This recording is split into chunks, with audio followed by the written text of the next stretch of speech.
Before all this happened, my world was a pretty simple place. It was built on things I could touch, things I could measure. I was a contract surveyor for a timber company. That's a job that takes you to places most people only see on postcards. Deep woods, the kind of places where the silence is so complete it feels like a sound itself. I loved it. I felt more at home with a compass in my hand and mud on my boots than I ever did in the city. My whole life had been geared towards the outdoors. Grew up in a small town in western Washington, one of these places nestled between the mountains and the Sound. My dad was a logger. His dad was a logger. The woods weren't just a place to me. They were in my blood. They were predictable. You learned their rules. You learned the difference between the sound of a deer stepping on a dry leaf and a squirrel dropping a pine cone. You learned the smell of rain on dry earth, the scent of a bear's territory. These were the laws of my world. They were constant, unchanging. I was 34 at the time, married, no kids yet. My wife, Anna, was used to my job. She worried, of course, worried about me twisting an ankle 10 miles from the nearest road or running into a cougar. Normal worries, logical worries. We never, not once, worried about the things that lurk in campfire stories. Those were for tourists. I'd heard the tales, same as anyone who spends enough time in those old logging towns. Stories of Bigfoot, of course. But there were other stories too, darker ones, whispers about something else, something that wasn't an ape, something with a dog's head. The old-timers would talk, usually after a few beers, about a dogman.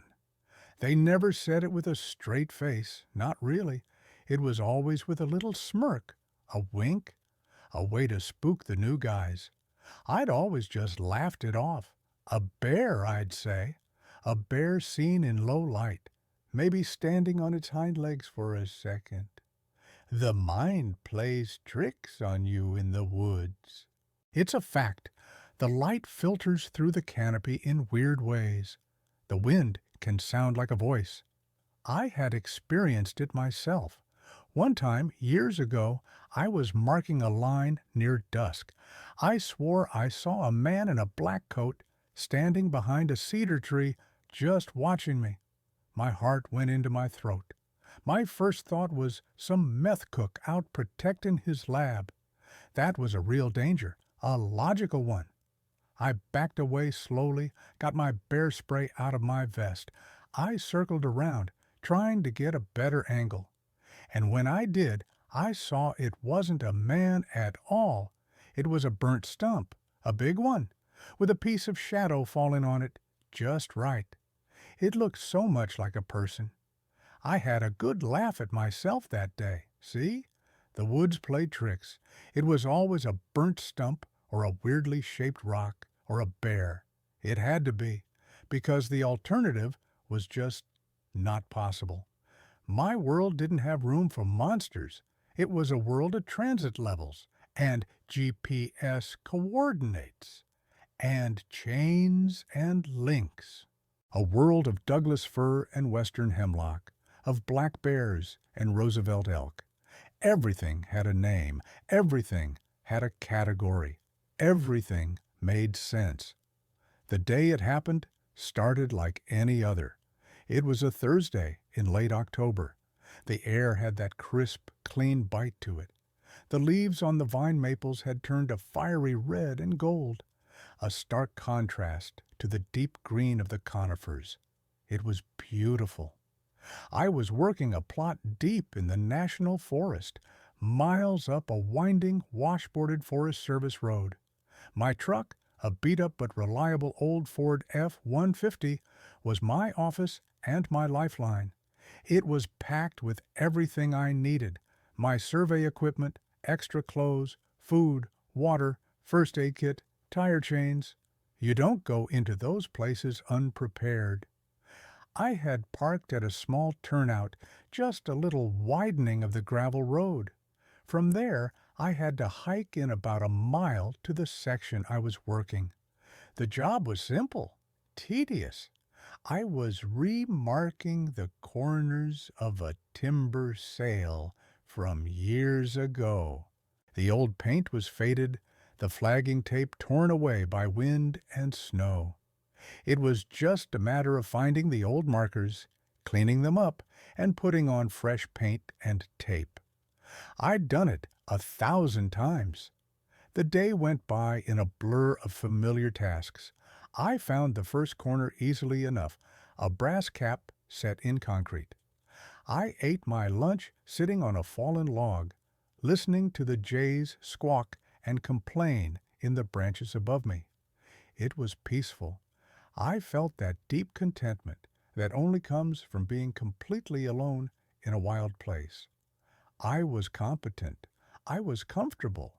I was in my element. The afternoon wore on.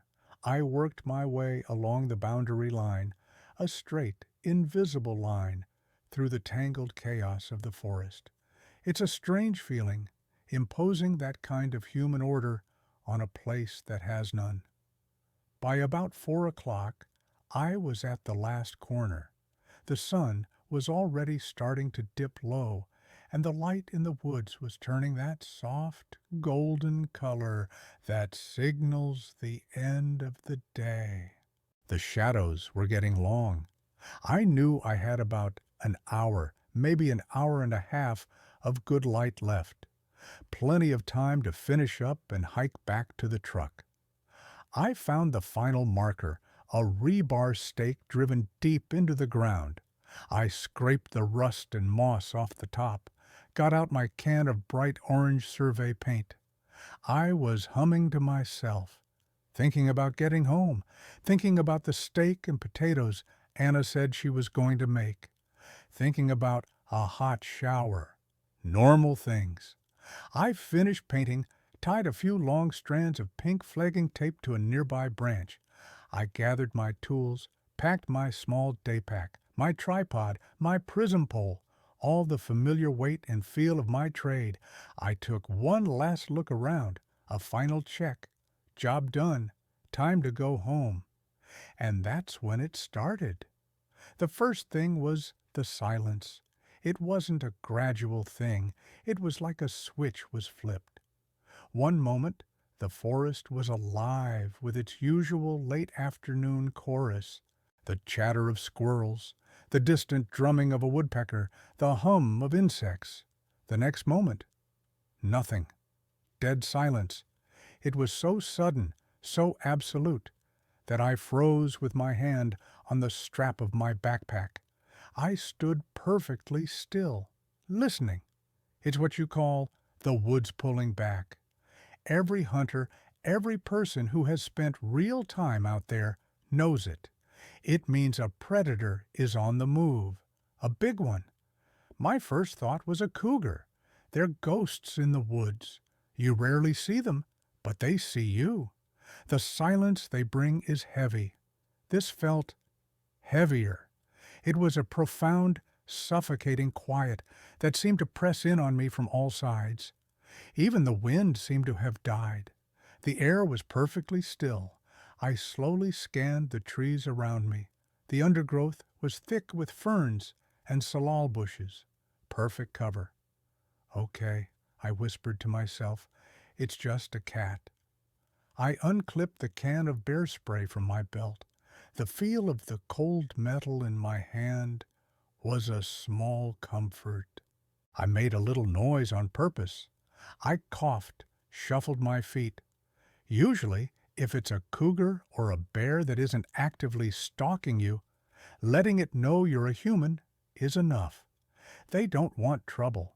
They'll slip away as silently as they came. But the silence just held. Nothing moved. Nothing made a sound. My heart started beating a little faster. This was off. This felt wrong. I decided to just start walking, head for the truck. Don't run, don't show fear, just walk." I started back the way I came, following the faint trail I'd made earlier in the day. I took maybe 10 steps, and then the smell hit me.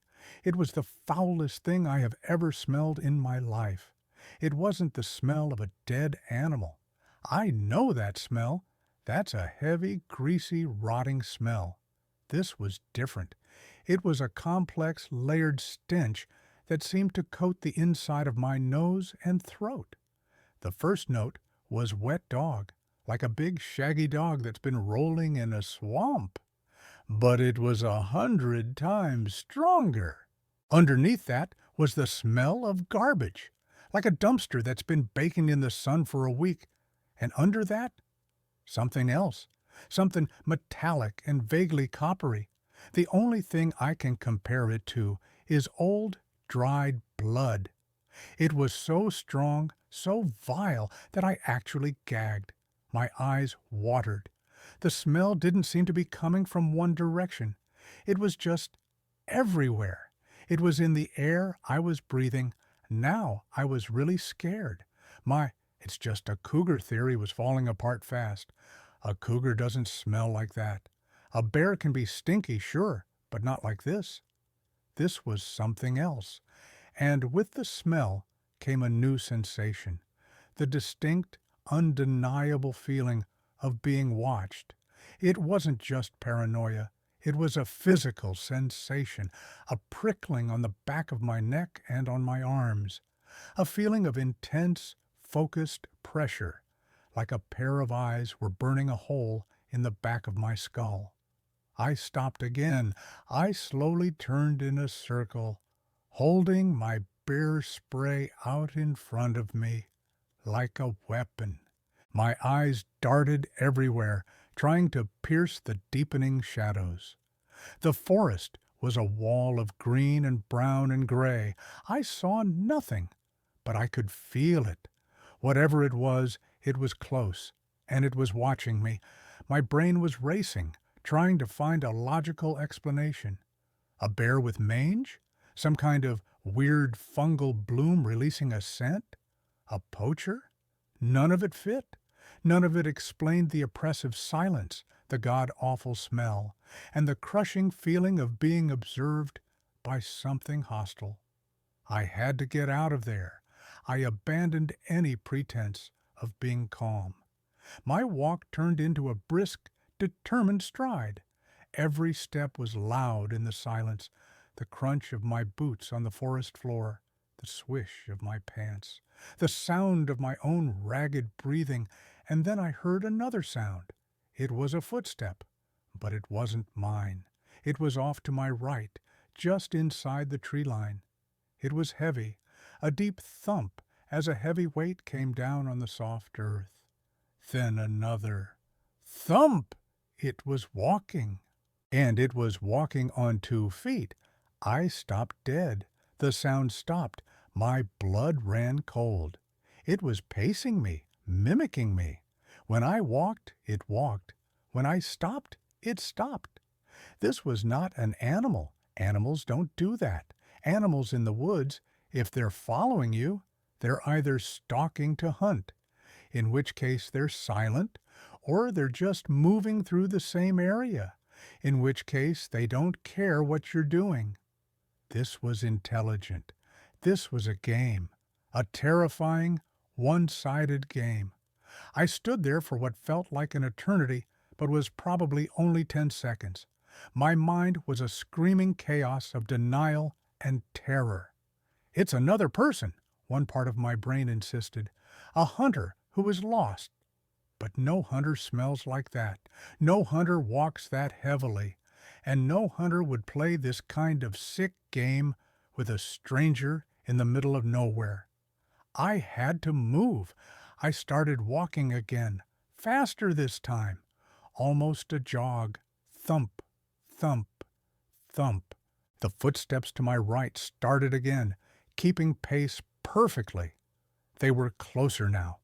I could hear the snap of small branches as it moved.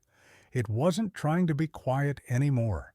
It wanted me to know it was there. I risked a quick glance to my right, just for a split second. I saw it, not clearly, just a flash of movement between two thick fir trees. It was big, taller than a man, and it was dark, a solid, moving block of blackness against the graying backdrop of the forest. That's all I saw, but it was enough. Panic, pure lizard-brain panic, finally took over. My brisk walk exploded into a run. I wasn't thinking anymore. I was just an animal fleeing a predator. I crashed through the undergrowth, ferns and branches whipping at my face and arms. My pack and equipment banged against my back. Behind me, the thing that was stalking me also began to run. The heavy thumps became a thunderous pounding. It was unbelievably fast. The sound of it was terrifying. It wasn't just the footsteps. It was the sound of its sheer power. Large branches were snapping with loud cracks, like baseball bats breaking. It was moving through the dense woods like it was an open field. I knew the layout of the land. I knew there was a small clearing, maybe 50 yards across, just before the service road. It was an old landing where they'd stacked logs decades ago. If I could get across that clearing, I'd be at the road. My truck was maybe another 100 feet from there. I burst out of the dense trees and into the clearing. The sudden open space was disorienting. The light was better here, but it was fading fast. The sky was a bruised purple and orange. I didn't stop. I sprinted across the mossy, uneven ground. I was halfway across the clearing when some instinct, some morbid curiosity I couldn't control, made me look back at the edge of the woods I had just come from. I had to see it. I had to know what was hunting me. It was a mistake. It had stopped at the tree line. It was standing there, partially obscured by the drooping branches of a hemlock. And I saw it. I saw it clearly. My mind has replayed this image 1,000,000 times. It's burned onto the back of my eyelids. The world just stopped. Time stretched out. My running feet felt like they were moving in slow motion. My brain, the logical, rational part of me that understood physics and biology, simply shut down. It couldn't process what my eyes were seeing.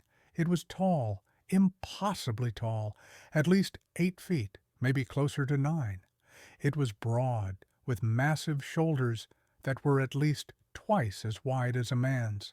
The body was covered in thick, dark fur. It looked coarse and matted, like a wild animal's. The color was mostly black, but with patches of gray or brown on its chest and arms. Its arms were long, too long for its body. They hung down almost to its knees. They were thick with muscle, roped and corded like a bodybuilder's. At the end of those arms were hands. They were shaped like human hands, with a thumb and fingers, but they were huge and black and tipped with what looked like thick yellowed claws. It was standing on 2 legs, but the legs were wrong. They weren't straight like a human's. They were bent backward at the knee, like a dog's or a horse's. Digitigrade. The word just appeared in my head from some high school biology class. The posture was slightly hunched, coiled, like it was ready to spring at any moment. But the head, God, the head, that was the thing that broke reality. It was not human. It was not an ape. It was, without any doubt, the head of a canine, a wolf, or a huge German shepherd. It had a long snout, filled with teeth that I could see even from that distance because its lips were pulled back in a silent snarl. The teeth were yellow and long. Fangs. Its ears were pointed and stood erect, on the top of its head, swiveling slightly, taking in every sound. And its eyes. They were fixed on me. They weren't the simple, reflective eyes of an animal caught in the light. They glowed, a faint internal luminescence, a sickly yellow-orange color, amber, and in those eyes I saw something that terrified me more than the claws, more than the teeth, more than its impossible size. I saw intelligence. I saw malice. I saw a cold, calculating hatred that was utterly chilling. This was not a dumb beast. This thing knew what it was. It knew what I was, and it hated me for it. We were locked there for a second. Me, a small, terrified man, in the middle of a clearing. It, a nightmare, given flesh at the edge of the woods. My mind was just a loop of one word. No, no, no, no. This isn't real. This can't be real. I'm dreaming. I'm having a stroke. I fell and hit my head. Any explanation, no matter how insane, was better than the reality standing in front of me. A low sound started to emanate from its chest. It wasn't a growl, not yet. It was a deep, guttural rumble, a vibration that I felt in my own sternum, even from 50 yards away. It was the sound of a massive engine idling. I took one single, involuntary step backward. My heel crunched on a dry twig. The sound was like a gunshot in the silent clearing, and that was the trigger. The spell was broken. The creature moved. It took a step out from behind the hemlock tree into the open. My God, it was bigger than I thought. The sheer bulk of it was horrifying. It wasn't just tall. It was dense, packed with muscle and power. It lowered its head slightly, its glowing eyes never leaving mine. The rumble in its chest deepened into a true growl, a sound of pure predatory intent, and then it began to move towards me. It wasn't a run, not yet. It was a slow, deliberate, loping walk. Each step covered an enormous amount of ground. It was closing the distance, and it knew I had nowhere to go. It was savoring this moment. It was enjoying my terror. That realization, the fact that this thing was actively taking pleasure in my fear, is what finally broke me free. The survival instinct, the primal need to live, screamed louder than the fear. I turned, and I ran. I didn't look back again. I couldn't. To look back would be to accept death. My only focus was the gravel road. The road meant the truck. The truck meant steel and glass between me and it. The truck meant escape. I could hear it behind me. The moment I started running, it started running. The slow, loping walk exploded into a full-on charge. The sound was apocalyptic. The thunder of its footfalls shook the ground. I could hear it breathing, a harsh, rasping, panting sound, like a giant bellows. The vile smell washed over me again, so strong it was like a physical wave. I was going to be sick. I was going to die. I burst out of the clearing and onto the gravel of the service road. My boots slid on the loose rock. I nearly went down. I pinwheeled my arms, caught my balance, and kept going. My truck. It was there. Maybe 50 yards down the road. It was parked on a slight curve. It looked so far away, an impossible distance. My lungs were on fire. My legs were screaming. The adrenaline was the only thing keeping me upright. I risked a glance over my shoulder. I had to know how close it was. It had reached the road. It was standing right where I had just been, at the edge of the clearing. For a split second, it hesitated. It stood there, silhouetted against the dark forest, a 9-foot-tall monster of myth and legend. It seemed almost unsure about the open road, this strip of human civilization in its domain. That 1 second of hesitation saved my life. I didn't wait to see what it would do next. I pumped my arms and legs harder than I ever thought possible.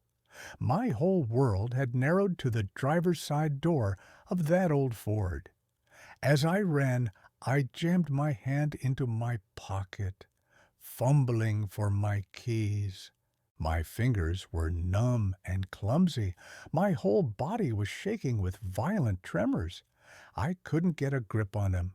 Come on, come on, come on, I was sobbing, the words torn from my throat.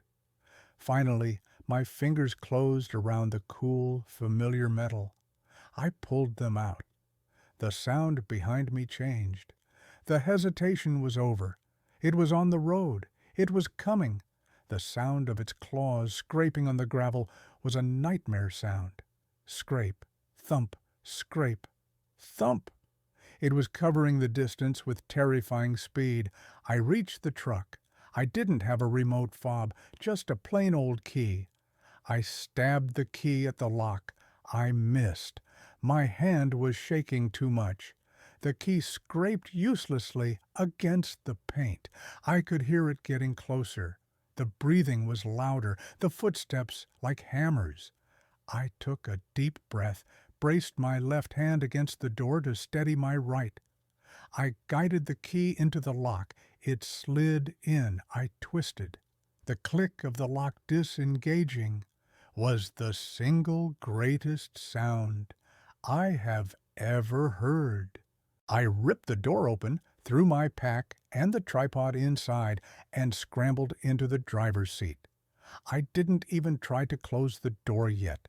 My only thought was the ignition. I jammed the key into the ignition slot. My hand was slick with sweat. I twisted it. The engine turned over. Rrr, rrr, rrr. It sputtered. It didn't catch. My heart stopped beating. My blood turned to ice. No, oh God, no, not now, please, not now. The truck was old, but it was reliable. It always started, always. I could see movement in my peripheral vision. It was almost here. I turned the key again, praying to a God I hadn't spoken to in years. Rrr, rrr, rrr, vroom! The engine roared to life. The sound of that big V8 was a chorus of angels. As the engine caught, I reached out and slammed the driver's side door shut. In the same motion, my thumb found the power lock button on the armrest and mashed it down. The thunk-thunk of the locks engaging was my second favorite sound. I looked up through the windshield, and it was there. It was right in front of the truck, caught in the sudden glare of my headlights. The sight was 1,000 times worse up close. The fur was wiry and coarse, caked with mud, and things I didn't want to identify. The muscles in its chest and shoulders bunched and shifted under the skin. But the face, the headlights reflected off its eyes, turning them from a dull amber into two burning coals of pure, hellish orange. Its long snout was wrinkled back, bearing every single one of its enormous yellow teeth. A thick strand of drool hung from its black lips. It opened its mouth, and it let out a roar. It wasn't a howl. It wasn't a growl. It was a sound that does not belong in this world. It was a fusion of a wolf's howl, a lion's roar, and the shriek of tearing metal. It was a sound of pure, unrestrained rage and power. The sound hit the truck like a physical force, vibrating through the glass and steel, right into my bones. I didn't think. My foot stomped on the gas pedal. I had forgotten to put the truck in gear. The engine just screamed, the RPMs redlining. The creature flinched at the sudden, deafening noise. It took a step back. In that moment of grace, my shaking hand found the gear shift. I slammed it down into drive. I stomped on the accelerator again. The rear tires spun wildly on the loose gravel, kicking up a shower of rocks and dust. The truck fishtailed, but it didn't move forward. The monster was right there. It lunged, not at the front of the truck, but at the side. It moved with a speed that was simply impossible for something so large. One moment, it was in my headlights. The next, it was gone from my view. Then came the impact. Bam! A massive, violent collision on the rear passenger side of the truck. It felt like another car had T-boned me. The whole F-150, a heavy vehicle, rocked up on its suspension. I was thrown against my door. A sound of screeching, tearing metal accompanied the impact. My tires finally found purchase. The truck shot forward. I didn't ease up on the gas. I kept it floored. The truck careened down the narrow gravel road. I was doing 50, then 60, far too fast for this kind of road. Branches from the side of the road scraped and screeched along the paint. I didn't care. I risked a glance in the rearview mirror, my heart hammering against my ribs. It was standing in the middle of the road, a towering black silhouette in the red glow of my taillights and the cloud of dust I was kicking up. It wasn't chasing me. It was just standing there. It watched me go until I rounded a bend and it was gone from my sight. But the image of it, standing there, so still and powerful, is burned into my memory forever. I didn't slow down. I drove like a madman for the 15 miles it took to get back to the paved highway. Every curve I expected to see it, standing there, waiting for me. Every shadow looked like it. My mind was playing tricks on me, seeing its shape in the trees, its eyes in the darkness. When my tires finally hit the smooth asphalt of the main road, a sob of pure relief escaped me. I pulled over onto the shoulder, killed the engine, and just fell apart. I sat there in the dark, in the silence of my truck cab, and I shook. I shook so hard my teeth chattered. Then the shaking turned into crying, deep, racking sobs that came from a place of primal terror I never knew existed inside me. I cried for what felt like an hour. When the tears finally stopped, I was just left with a hollow, trembling emptiness. I kept replaying it. The silence, the smell, the footsteps, the glowing amber eyes, the roar, the impact on the side of my truck. It felt like a dream, a fever dream, but I knew it wasn't. I eventually got myself under control enough to drive. I drove home in a daze. The familiar roads of my town looked alien. The streetlights seemed too bright. The other cars looked like toys. My world had been fundamentally broken. The rules I had lived by no longer applied. When I got home, Anna was waiting for me. She took one look at my face, and her smile vanished. "My God, what happened? Are you okay?" I saw the concern in her eyes, the love, and I couldn't tell her. How could I? What would I even say? "Honey, I was chased through the woods by a 9-foot-tall monster with the head of a wolf." She would think I was insane. She would call a doctor. Our life would be over, so I lied. "I almost hit a big elk," I said, my voice hoarse. "It ran out right in front of me, swerved to miss it, and nearly put the truck in a ditch. Just shook me up." It was a weak lie, but it was the best I could do. She accepted it, mostly. She held me and told me it was okay, that I was safe now. But I wasn't safe. I knew I would never feel truly safe again. I didn't sleep that night. I sat in the living room with all the lights on, staring out the window into the darkness. Every rustle of leaves, every creak of the house was it. It had followed me. It was out there, watching. The next morning, after Anna left for work, I went out to the garage to look at my truck. I needed to know if the damage was real. Part of me, a desperate, hopeful part, prayed that there would be nothing there, that it was all a hallucination. I turned on the overhead lights, and my stomach dropped. It was real. On the passenger side of the truck bed, just behind the rear wheel well, was a massive dent. The metal was buckled inward, a huge concave dish in the thick steel panel. It looked like someone had hit it with a wrecking ball. And across the dent there were scratches. 3 of them.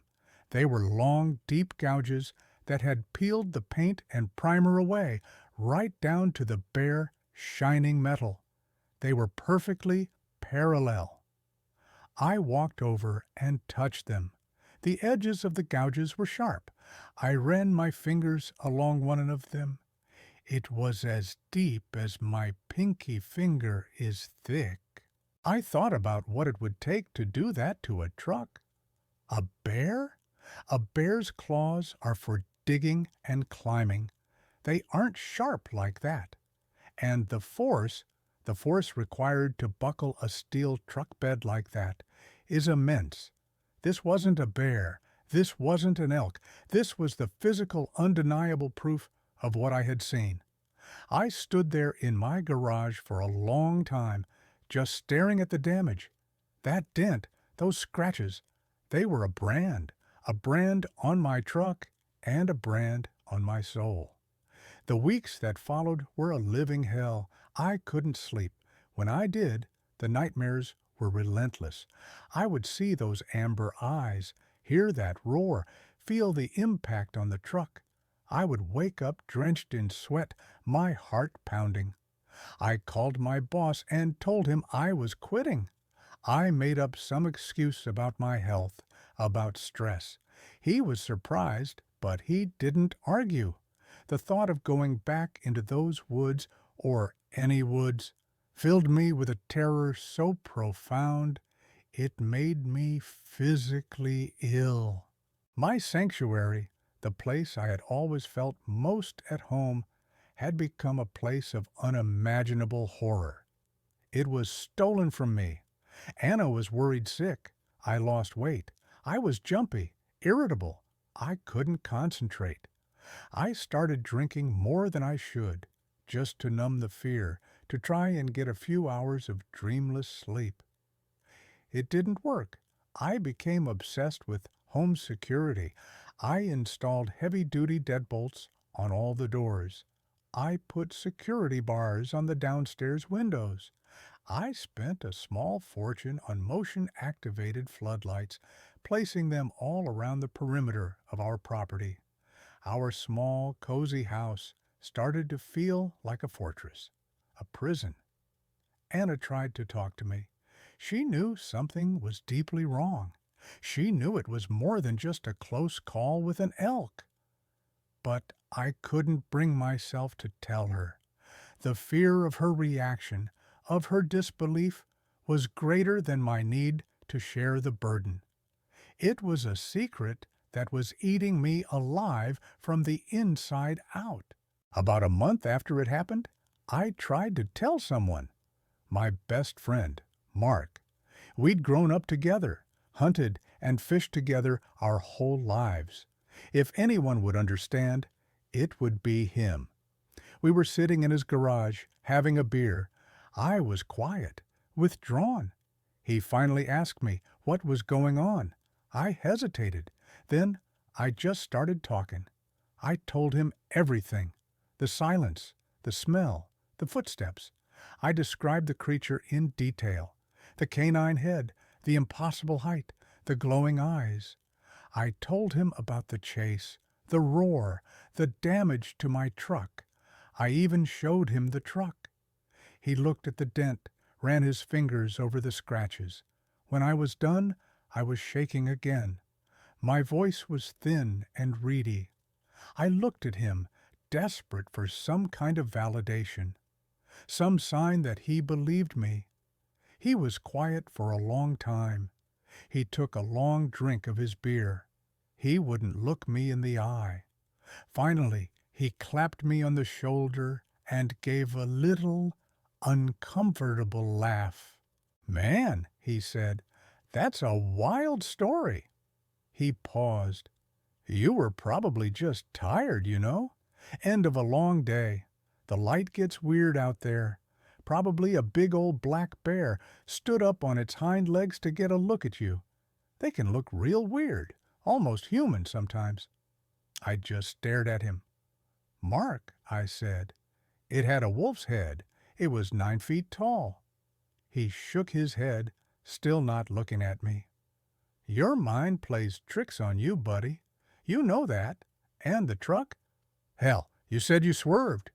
You probably clipped a rock or a stump when you went off the road. Easy to do." He saw the look on my face, the devastation. He tried to soften it. "Look, I'm not saying you didn't see something that scared you. I'm just saying there's gotta be a logical explanation, right?" Right. A logical explanation. My world was logical. His world was still logical. But I had crossed a line. I was in a new world now, a world that included things that shouldn't exist.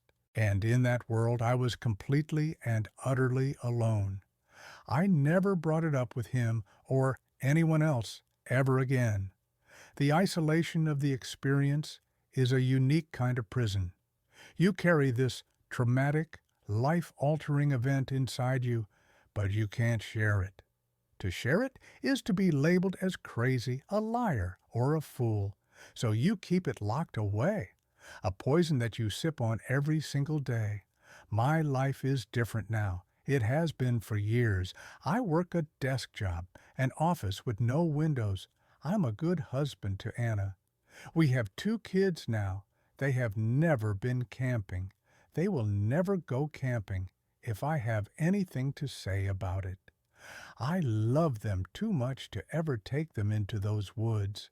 I'm not writing this to convince anyone. I don't care if you believe me or not. In a way, I hope you don't. I hope your world remains a simple, logical place. I hope you never have to see what I saw. I am writing this because I have to, because the secret has become too heavy to carry alone, and because there might be someone else out there, someone like me, who needs to know they aren't crazy. They aren't alone. I've spent years going over every second of that encounter. I've dissected it, analyzed it, tried to find a hole in it. There are none. This was not a bear. I've been around bears my entire life. I know what they look like, sound like, smell like. A bear does not have long, muscular arms with clawed hands. A bear does not have digitigrade legs that allow it to run on 2 feet with terrifying speed. A bear does not have the head of a wolf, and most importantly, a bear does not have that look in its eyes, that cold, hateful intelligence.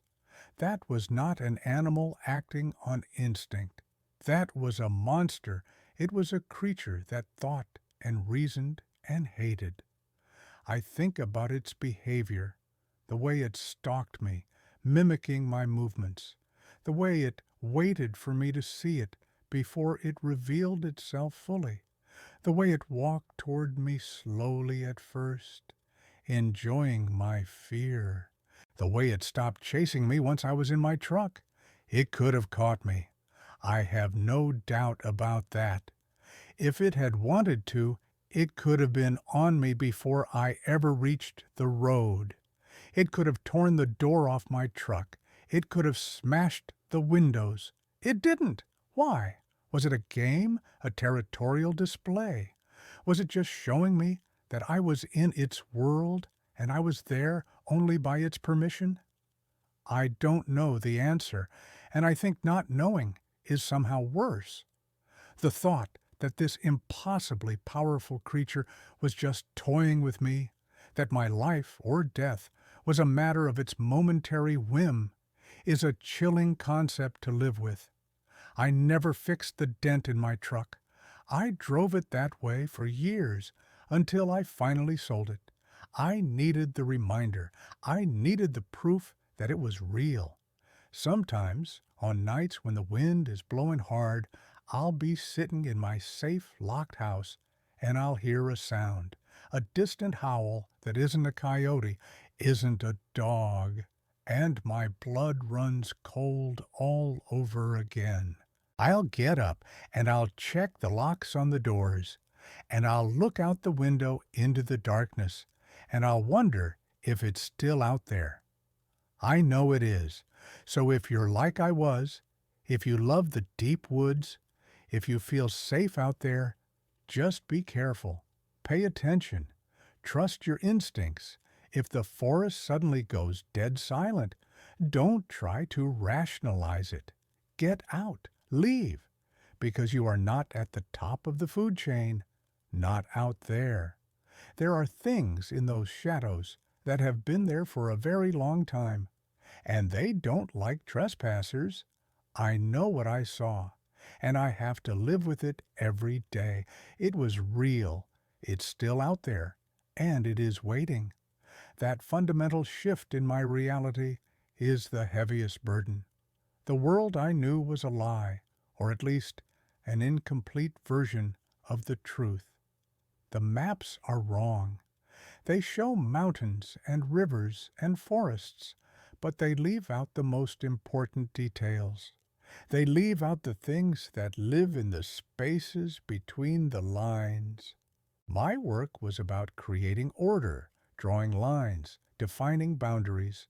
But that day, I found a boundary I couldn't map, a line between the known and the unknown, and I was pushed across it. There is no coming back from that. You can pretend. You can go to your desk job and kiss your wife and play with your kids. You can mimic the motions of a normal life, but a part of you is always standing in that clearing, in the fading light, staring at the thing that shouldn't be. A part of you is always listening for that heavy bipedal footstep in the woods. It's a form of haunting, not by a ghost, but by a memory of flesh and blood and fur and teeth. Sometimes I wonder what would have happened if I hadn't looked back, if I had just kept running, ignorant of what was behind me. Would it have still chased me? Would I have made it to the truck? And if I had, without seeing it clearly, would I have been able to dismiss it? Could I have convinced myself it was a bear? Could I have kept my old life? I think about that a lot. But it's a pointless exercise. I did look. I did see. And you can't unsee something like that. The image is branded into you. The knowledge of it changes the very chemistry of your brain. Fear is no longer an abstract concept. It's the smell of wet dog and rot. It's the sound of claws on gravel. It's the sight of glowing amber eyes in the dark. So I warn you, not for my sake, but for yours. When you are out in those wild places, remember that you are a guest, and some hosts are not welcoming. Listen to the silence. It has more to say than any sound, and never, ever assume you are alone. You are not. Name withheld. Welcome back, everyone. I hope you're all doing well. No matter where you are in the world, no matter what time of day or night it may be where you are, I truly hope that things are good. For those of you who are new, we share stories here. These are first-hand accounts sent in by listeners. They come from regular people, people who have had experiences that they can't explain, experiences that often leave them questioning the world they thought they knew. We don't push any conclusions here. We don't try to tell you what these things are. We just present the accounts as they were submitted, as they were experienced by the individual. It's about the experience itself, the raw and unfiltered terror of a moment that defies easy explanation. If you've had an experience of your own, something that has stuck with you, something you feel you need to share, my email address is in the description of every video. I read every single one. Getting these stories out there is the most important thing we do. So with that said, everyone, let's get started. Grab whatever you need to get comfortable. Lock your doors and windows. Turn down the lights. Let's begin. My name isn't important. You can just say, this came from a hunter in East Texas. That's what I am, or at least, that's what I was. I grew up out here, in the thick woods and swampy bottoms that stretch all the way to the Louisiana line. My whole life has been measured by the seasons of the woods, dove season in the fall, then deer season, then hog trapping in the winter and spring. The woods were my second home, maybe even my first. I was more comfortable in a deer stand than I was in my own living room. I knew the sounds, the smells, the rhythms of the forest better than I knew the back of my own hand. I say all this not to brag, but to make a point. I was not a man easily spooked. I have been face to face with cottonmouths, stumbled upon feral hog sounders with dozens of angry sows, and had a black bear bluff charge me once when I got too close to her cubs. Each time my heart pounded, sure, but I knew what I was dealing with. I knew the animal, its behaviors, its limits. There was a fear, but it was a logical fear, a fear you could manage. The story I'm about to tell you is different. This was not a logical fear. This was something else entirely, something primal and absolute that broke the world I knew into a million pieces. And it happened at the place I felt safest on earth, our family hunting camp. The camp is nothing fancy. It's a small one-room cabin my granddad built back in the 60s. It's made of pine logs he felled himself from the property. It sits on about 200 acres of dense piney woods, mixed with hardwoods along the creek bottoms. The property is surrounded by thousands of acres of timber company land and national forest. It's isolated. The nearest paved road is 5 miles away, and the nearest town is a 30-minute drive from there. When you're at the camp, you are truly out there. For me, that was always the appeal. The silence, the solitude, the feeling of being completely disconnected from the noise of the modern world. I'd go out there sometimes, not even to hunt, but just to be. To sit on the small porch my dad and I added, drink a cup of coffee, and listen to the woods wake up. This particular trip was in late October, a few weeks before rifle season opened. I was going out to check my stands, make sure they were safe after the summer, trim some shooting lanes, and fill the corn feeders. It was a routine I'd done dozens of times. I told my wife I'd be back late the next day. I packed my truck, a beat-up but reliable Ford F-150, with my chainsaw, a pole saw, some bags of corn, and my usual gear. I always took a sidearm with me, a Glock 19. Not for any specific threat, just as a habit. In the woods, it's better to have it and not need it. I left my house on a Friday afternoon. The drive to the camp was familiar. The pavement turned to gravel. The gravel turned to a dirt lease road. And finally, the lease road turned into our private rutted trail that led back to the cabin. The sun was getting low, casting long, golden fingers of light through the canopy of pines and sweet gums. The air was cool and crisp, with that smell of damp earth and decaying leaves that means autumn is in full swing. It was perfect. I pulled up to the cabin, parked the truck, and got out. The first thing I always do is just stand there for a minute and listen. That day, everything was normal. I could hear squirrels chattering in the oaks, a woodpecker hammering away on a dead pine, the distant call of a crow, the symphony of the woods. It was peaceful. It was home. I spent the rest of the daylight hours working. I unloaded the corn, checked the small generator we used for power, and made sure the cabin was in order.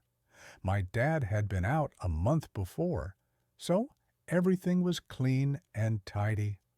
As dusk settled, I decided to take a short walk to the first feeder, the one we called the creek feeder, which was only about a half-mile from the cabin. I didn't take a rifle, just my flashlight and my pistol on my hip. It was a walk I could have done blindfolded. The path was well worn. I walked slowly, enjoying the cool air. The woods were transitioning from day to night. The squirrels and daybirds were quieting down, and the first owls were starting to call. The light faded fast, and soon I was walking in the deep blue twilight that comes just before true dark. I switched on my flashlight, a powerful LED beam that cut a clean white tunnel through the trees. I reached the feeder and everything looked fine. The hogs hadn't managed to tear it up yet, which was a small miracle. I stood there for a moment, listening. The owls were hooting back and forth, and the first crickets and tree frogs were starting their nightly chorus. Everything was exactly as it should be. I turned to head back to the cabin, feeling content, looking forward to a quiet evening and a good night's sleep before a full day of work tomorrow. I hadn't gone more than 100 yards back down the trail when it happened. It wasn't a loud noise. It was the opposite. It was a sudden, profound silence. One moment, the air was filled with the sounds of the night, the insects, the frogs, the owls. The next, it was dead quiet. Not just quiet, but a heavy, oppressive silence that felt like a physical weight. Every cricket, every frog, every single sound just stopped, all at once, as if a switch had been flipped. I froze on the trail. Every hunter knows this silence. It means a predator is moving. A bobcat, a coyote, maybe a bear. The woods hold their breath. But this was different.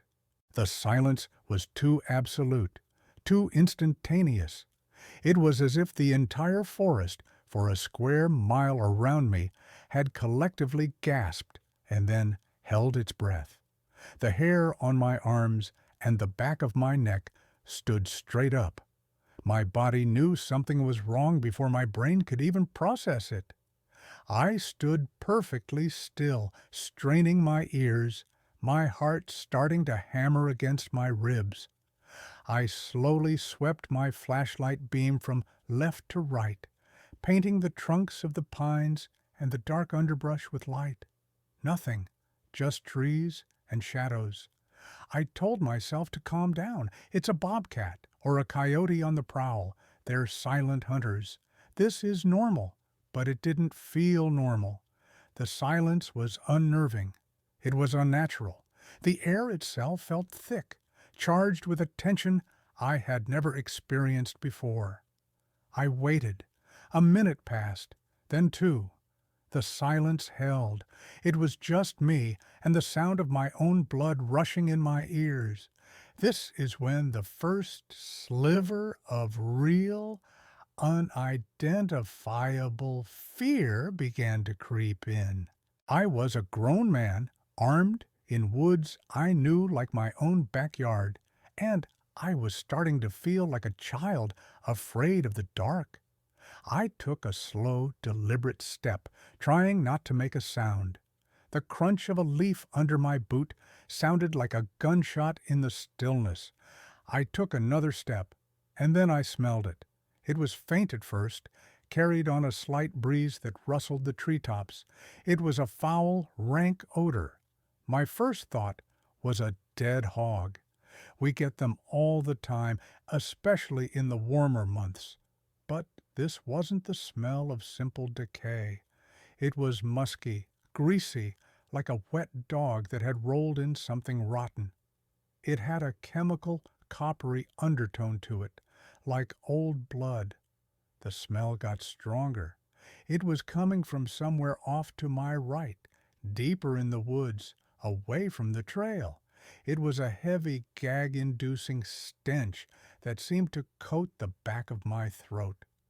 I've smelled bears, and they have a distinct odor, but this was not that. I've smelled rutting bucks, and this was not that. I had never smelled anything like this in my life. My logical brain was still trying to work. Wounded animal? A gut-shot deer from a poacher that had run off and died? Maybe. But that didn't explain the sudden, total silence. A wounded animal might make the woods quiet in its immediate vicinity, but not like this. Not this blanket of absolute stillness. My hand went to the pistol on my hip. I didn't draw it, but I rested my hand on the grip. The cold, hard plastic was a small comfort. My heart was beating faster now, a steady, heavy thud in my chest. I swept my flashlight again in the direction of the smell. The beam cut through the darkness, illuminating a thicket of yopon holly and brush about 40 yards off the trail. The smell was definitely coming from in there. I held the light steady, trying to pierce the dense foliage. I saw nothing, just a wall of dark green leaves and tangled branches. But I had the distinct, undeniable feeling that I was being watched. It's a cliché, I know, the feeling of being watched. But it was as real as the ground under my feet. It was a focused, intelligent pressure. It wasn't the passive awareness of a deer watching you pass. This was active. This was an assessment. Something was in that thicket, looking out at me, and it knew I was there. My mind was racing, trying to put the pieces together. The silence, the smell, the feeling of being watched. None of it added up to any animal I knew. A poacher? A person hiding in the bushes? Why would they be hiding from me on my own land? And what could possibly smell that bad? I took a half-step back towards the cabin. My instinct was screaming at me. Go, now! Get back to the cabin, lock the door, and wait for daylight. But the other part of me, the part that had spent 30 years in these woods without a single unexplained incident, felt foolish. I was letting my imagination get the better of me. It was just a weird combination of things. A coincidence. I was a landowner, and I had a right to know what was on my property. That was a mistake. Pride, curiosity, whatever you want to call it. It was a terrible mistake. I decided to challenge whatever was in there. "Hey!" I yelled. My voice sounded thin and weak in the heavy silence. "Who's out there?" No answer. The silence just ate the sound. "This is private property," I shouted again, trying to put more authority in my voice. For a long moment, there was nothing, just the stench and the silence and the feeling of being stared at by unseen eyes. I was about to turn, to finally give in to the fear and retreat to the cabin, when I heard it, a sound from the thicket. It was a low, guttural noise, a soft huff, like a horse blowing through its nostrils, but deeper, much deeper, and it was followed by the distinct sound of a large body shifting its weight. A heavy, deliberate movement. My blood ran cold. That was no deer. That was no hog. The weight of it, the sound of its breath. It was massive. "Okay," I whispered to myself, my voice trembling. "Time to go." I started backing away slowly, my flashlight still pinned on the thicket. I didn't want to turn my back. I took one step back, then another. The smell was still thick in the air. The silence was still absolute. And then I saw movement. It wasn't fast. It was a slow, rising motion from behind the yaupon bushes. A dark shape, darker than the surrounding shadows, was standing up. My mind refused to process what I was seeing. It was too tall. It just kept going up and up. It was taller than the bushes, which I knew were at least 6 feet high. It was much taller. I stopped breathing. My entire world narrowed to the beam of my flashlight and the impossible thing it was revealing. It was a silhouette at first, a hulking, man-shaped figure standing in the darkness. But it wasn't a man. The proportions were all wrong. The shoulders were immense, impossibly broad. The arms were long, hanging down past its knees. It took a single slow step forward, clearing the edge of the thicket, and my flashlight beam hit it square in the chest. My brain stuttered. It was like a computer trying to open a file that was too large and too corrupted. What I was seeing did not exist in my world. It could not be real. It was covered in coarse, dark fur, matted and thick, like a wild dog or a coyote. But it was standing on 2 legs, 2 powerful digitigrade legs, bent like a dog's, but it was standing upright as comfortably as any man. It had to be at least 8 feet tall, maybe taller.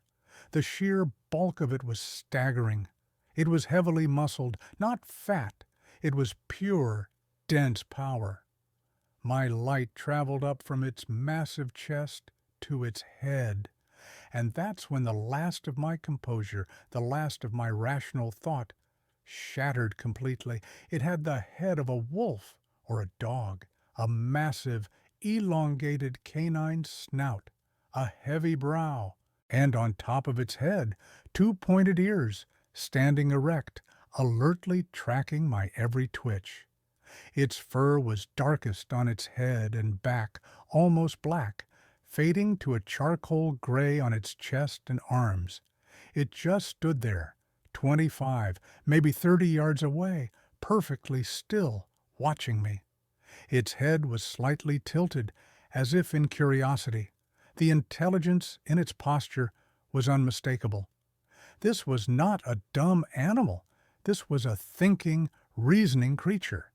And then it opened its mouth slightly. I could see the glint of long, yellow canines. It let out another low huff of air, and a plume of vapor clouded in my flashlight beam.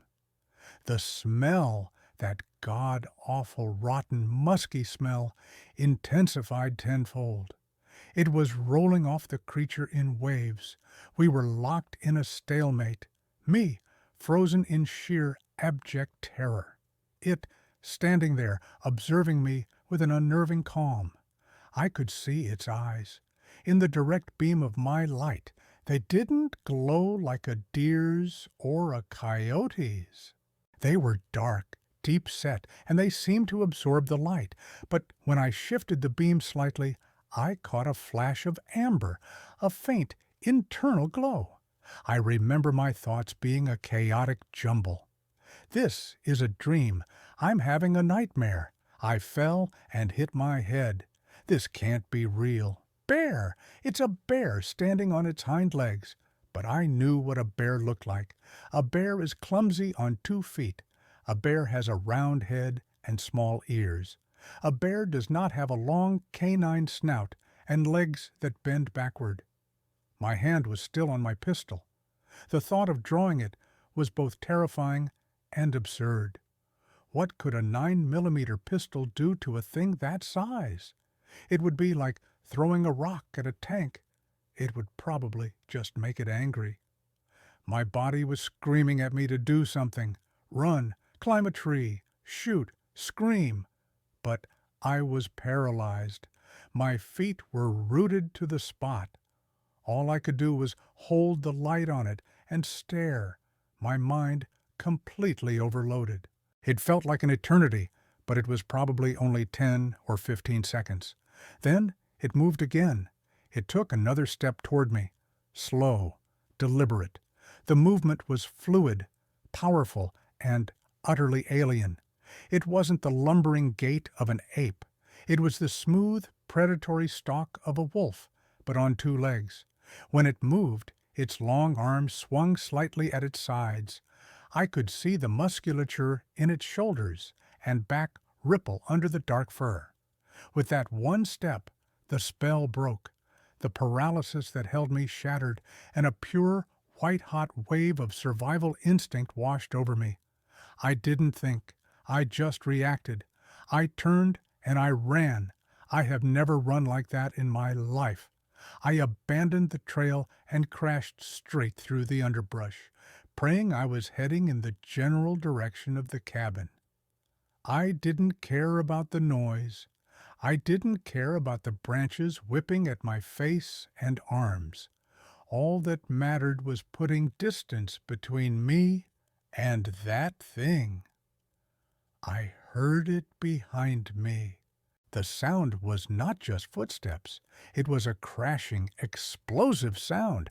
It was moving through the woods with a speed and power that was simply unbelievable. It wasn't running around bushes. It was running through them.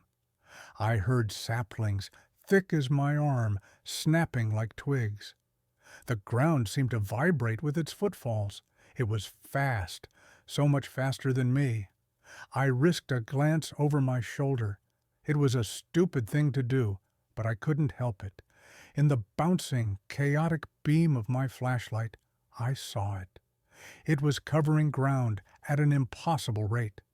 It was loping, a long-strided, powerful gait that ate up the distance between us with terrifying ease. Its head was low, its arms pumping. It was hunting me. Panic gave me a new burst of adrenaline. I pushed harder, my lungs burning, my legs screaming. I could feel its presence right behind me, a tangible wave of menace. I could hear its breathing now, a series of deep, guttural rasps that sounded like a huge bellows.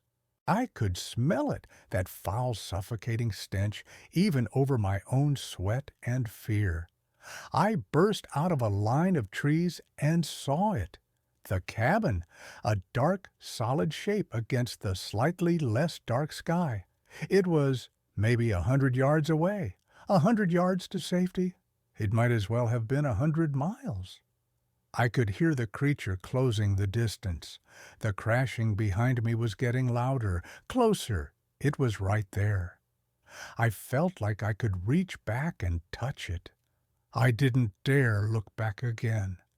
I focused on the cabin porch, the single point of hope in a world that had dissolved into pure terror.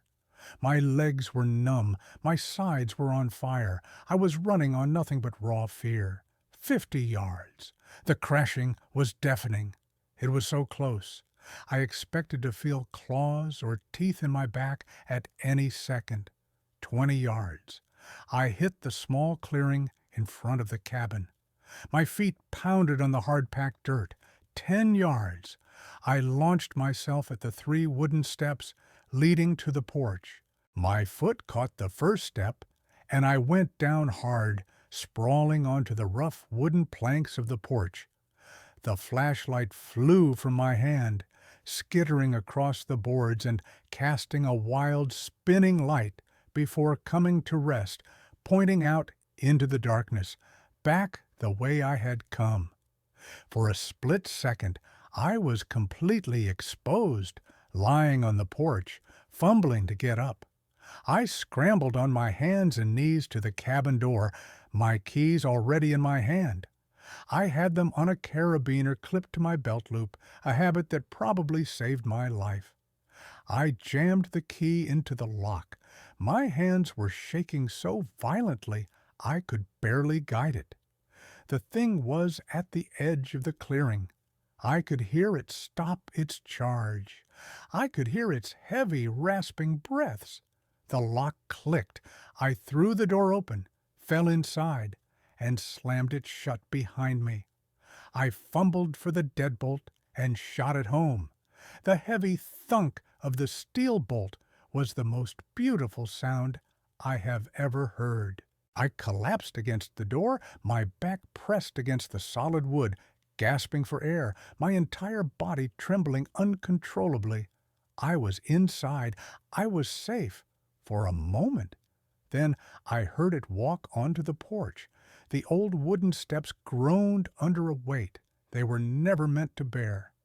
A slow, heavy creak, then a second one. It was on the porch. Just a few inches of wood separated me from it. I scrambled away from the door, crab walking backward on the floor until my back hit the far wall of the cabin. I couldn't take my eyes off the door. I could hear it moving around on the small porch.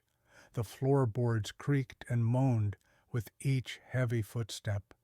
Then came the sniffing, a loud, wet, snuffling sound right at the crack of the door. It was inhaling, trying to get my scent. The sound was horribly intimate, horribly close. I held my breath, terrified that it would hear me. It sniffed along the entire bottom of the door, then moved up the side to the doorknob. Silence. Then the doorknob began to jiggle. Not violently. It was a slow, deliberate turning motion. It was testing the knob. It was trying to open the door. My mind reeled again. This wasn't an animal. An animal doesn't try to turn a doorknob. An animal would be scratching, clawing, trying to break the door down. This thing was intelligent. It was problem-solving. It knew what a door was. It knew what a handle was for. The knob rattled more insistently. The whole door shook in its frame. The deadbolt was holding, but for how long? The cabin was old. The wood was old. I finally remembered the pistol. With a shaking hand, I drew the Glock from its holster. The weight of it in my hand was nothing. It felt like a toy. I pointed it at the door, my hands trembling so badly I could barely keep it aimed. The rattling stopped. I heard it take a step back, then another. I heard it walk to the edge of the porch. I remained frozen, pistol aimed at the door, straining to hear. What happened next was, in some ways, the most terrifying part of the whole encounter. I heard it walk off the porch and circle the cabin. I could hear its heavy footsteps on the damp ground outside, the occasional snap of a twig. It was circling. It was inspecting the cabin. It was looking for another way in.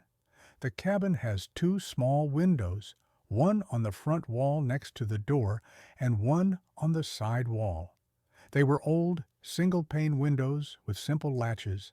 I heard it stop outside the side window. I slowly turned, my pistol still raised, and pointed it toward the sound. The window was just a black square in the darkness of the cabin. There were no curtains. I heard that same wet, sniffing sound right at the window pane. Then a scratching noise, the sound of a claw or a long fingernail dragging slowly down the glass. It was a high-pitched, screeching sound that went right through me. I saw a shape block the window, a huge, dark head, silhouetted against the faint moonlight. It was looking in. Its face was inches from the glass. I couldn't make out details in the dark, just the massive canine shape of its head, the pointed ears. It let out a low guttural growl. It wasn't loud, but it was a sound of pure menace, a vibration that I felt in the floorboards and in my own bones. It was a sound that said, "I know you're in there. I can see you." I was going to die. That thought was as clear and certain as anything I've ever known. This thing was going to break the window, and it was going to come inside, and it was going to kill me. There was nowhere to run. I braced myself against the wall, my finger on the trigger. I didn't know if I would even have the courage to shoot. The sheer presence of the creature was paralyzing. It stayed at the window for what felt like an hour. It was probably only a minute or two. It just stood there, breathing, its dark shape filling the frame. The scratching on the glass stopped. It just watched. Then, as slowly as it appeared, the head moved away from the window. I heard its heavy footsteps again, moving away from the cabin. The sound grew fainter and fainter, until once again I was surrounded by that same heavy, unnatural silence. It was gone, but I didn't believe it. I stayed there, pressed against the wall, pistol aimed at the door for the rest of the night. I did not move. I did not sleep. I barely breathed. I just sat there in the dark, in the cold, listening. Every tiny creak of the old cabin settling made me jump. Every gust of wind that rattled a loose board sent a fresh jolt of terror through me. I was waiting for it to come back. I was certain it was just out there in the darkness, waiting patiently. Hours passed. The deep black of the night slowly, imperceptibly, began to fade to a dark gray, the first hint of dawn. I had never been so grateful to see the light in my life. As the sun began to rise, the woods outside slowly came back to life. I heard a bird tentatively chirp, then another. Soon the familiar sounds of the morning forest began to return. The spell was broken. The oppressive silence was gone. I waited until the sun was fully up, until bright daylight was streaming through the windows. Only then did I feel a sliver of courage return. I was exhausted, physically and emotionally drained. My body ached from the fall and from being tensed up for hours. I slowly, cautiously got to my feet. My legs were stiff and weak. I crept to the front window and peered out. The porch was empty. My flashlight was still lying where it had fallen, its battery dead. The woods looked normal, bright, sunny, peaceful. It was so normal it felt like a violation. It was impossible to reconcile the peaceful morning scene with the absolute terror of the night. It felt like I had dreamed the whole thing. But I knew I hadn't. I took a deep breath, unbolted the deadbolt, and slowly opened the door. I stepped out onto the porch, my pistol still in my hand, and I saw the tracks. On the damp ground at the bottom of the steps, where it had stood after I slammed the door, were two massive footprints. They were not bear tracks. They were not human tracks. They were canine, but huge, five-toed, with a large rear pad and deep claw marks dug into the soft earth. They were easily 16 inches long. The depth of the impression spoke of an incredible weight. My blood ran cold all over again. It was real. It was all real. I followed the tracks around the side of the cabin to where it had stood outside the window. There were more prints there, clear as day in the damp soil. I looked at the window. There were long vertical scratch marks on the glass, 4 of them running from the top of the pane to the bottom. I didn't stay to investigate further. I didn't pack my gear. I didn't even lock the cabin door. I walked straight to my truck, got in, started the engine, and I left. I drove down that long dirt road without looking back, my eyes fixed on the rearview mirror, expecting to see that horrifying figure step out of the trees at any moment. The drive home was a blur. I don't remember much of it. I just drove.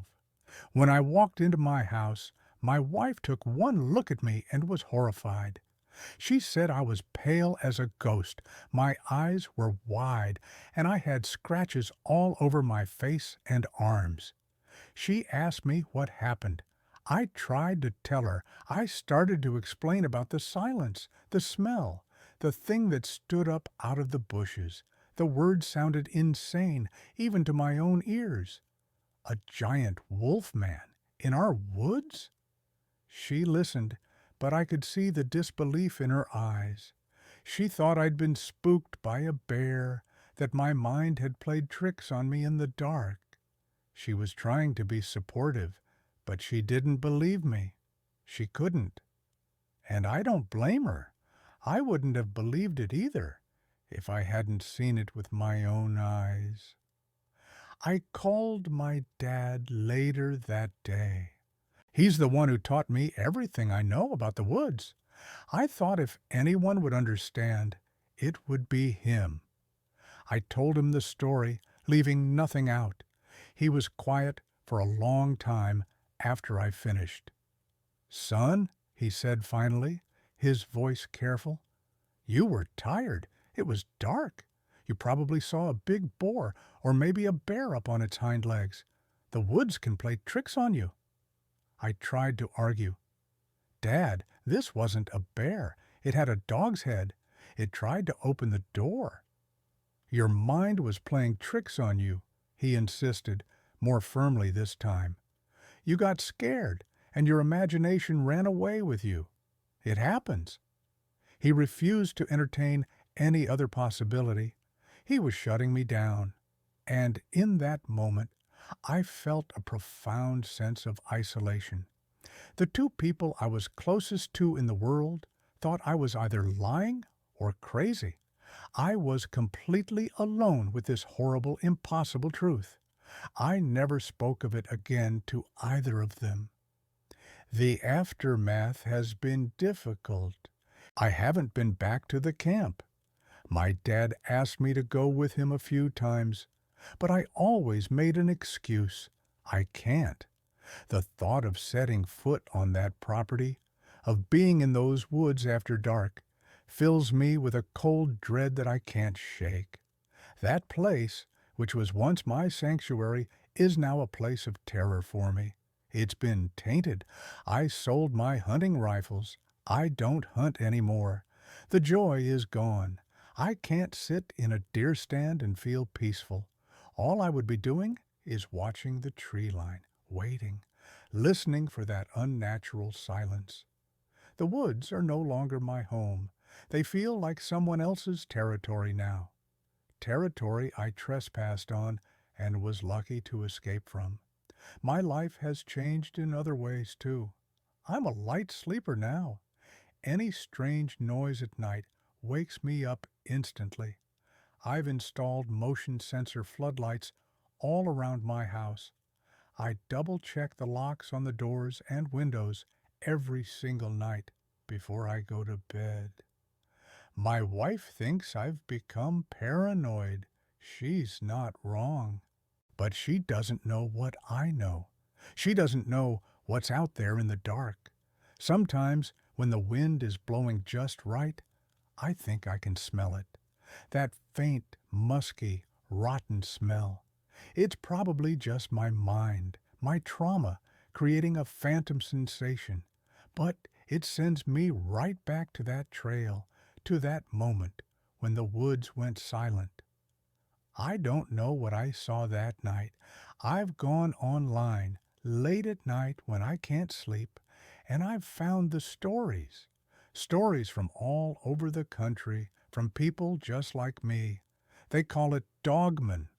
The descriptions match almost perfectly.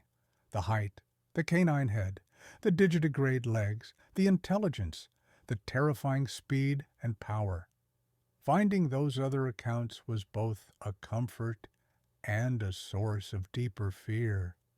It was a comfort to know I wasn't crazy, that other people had seen this thing too.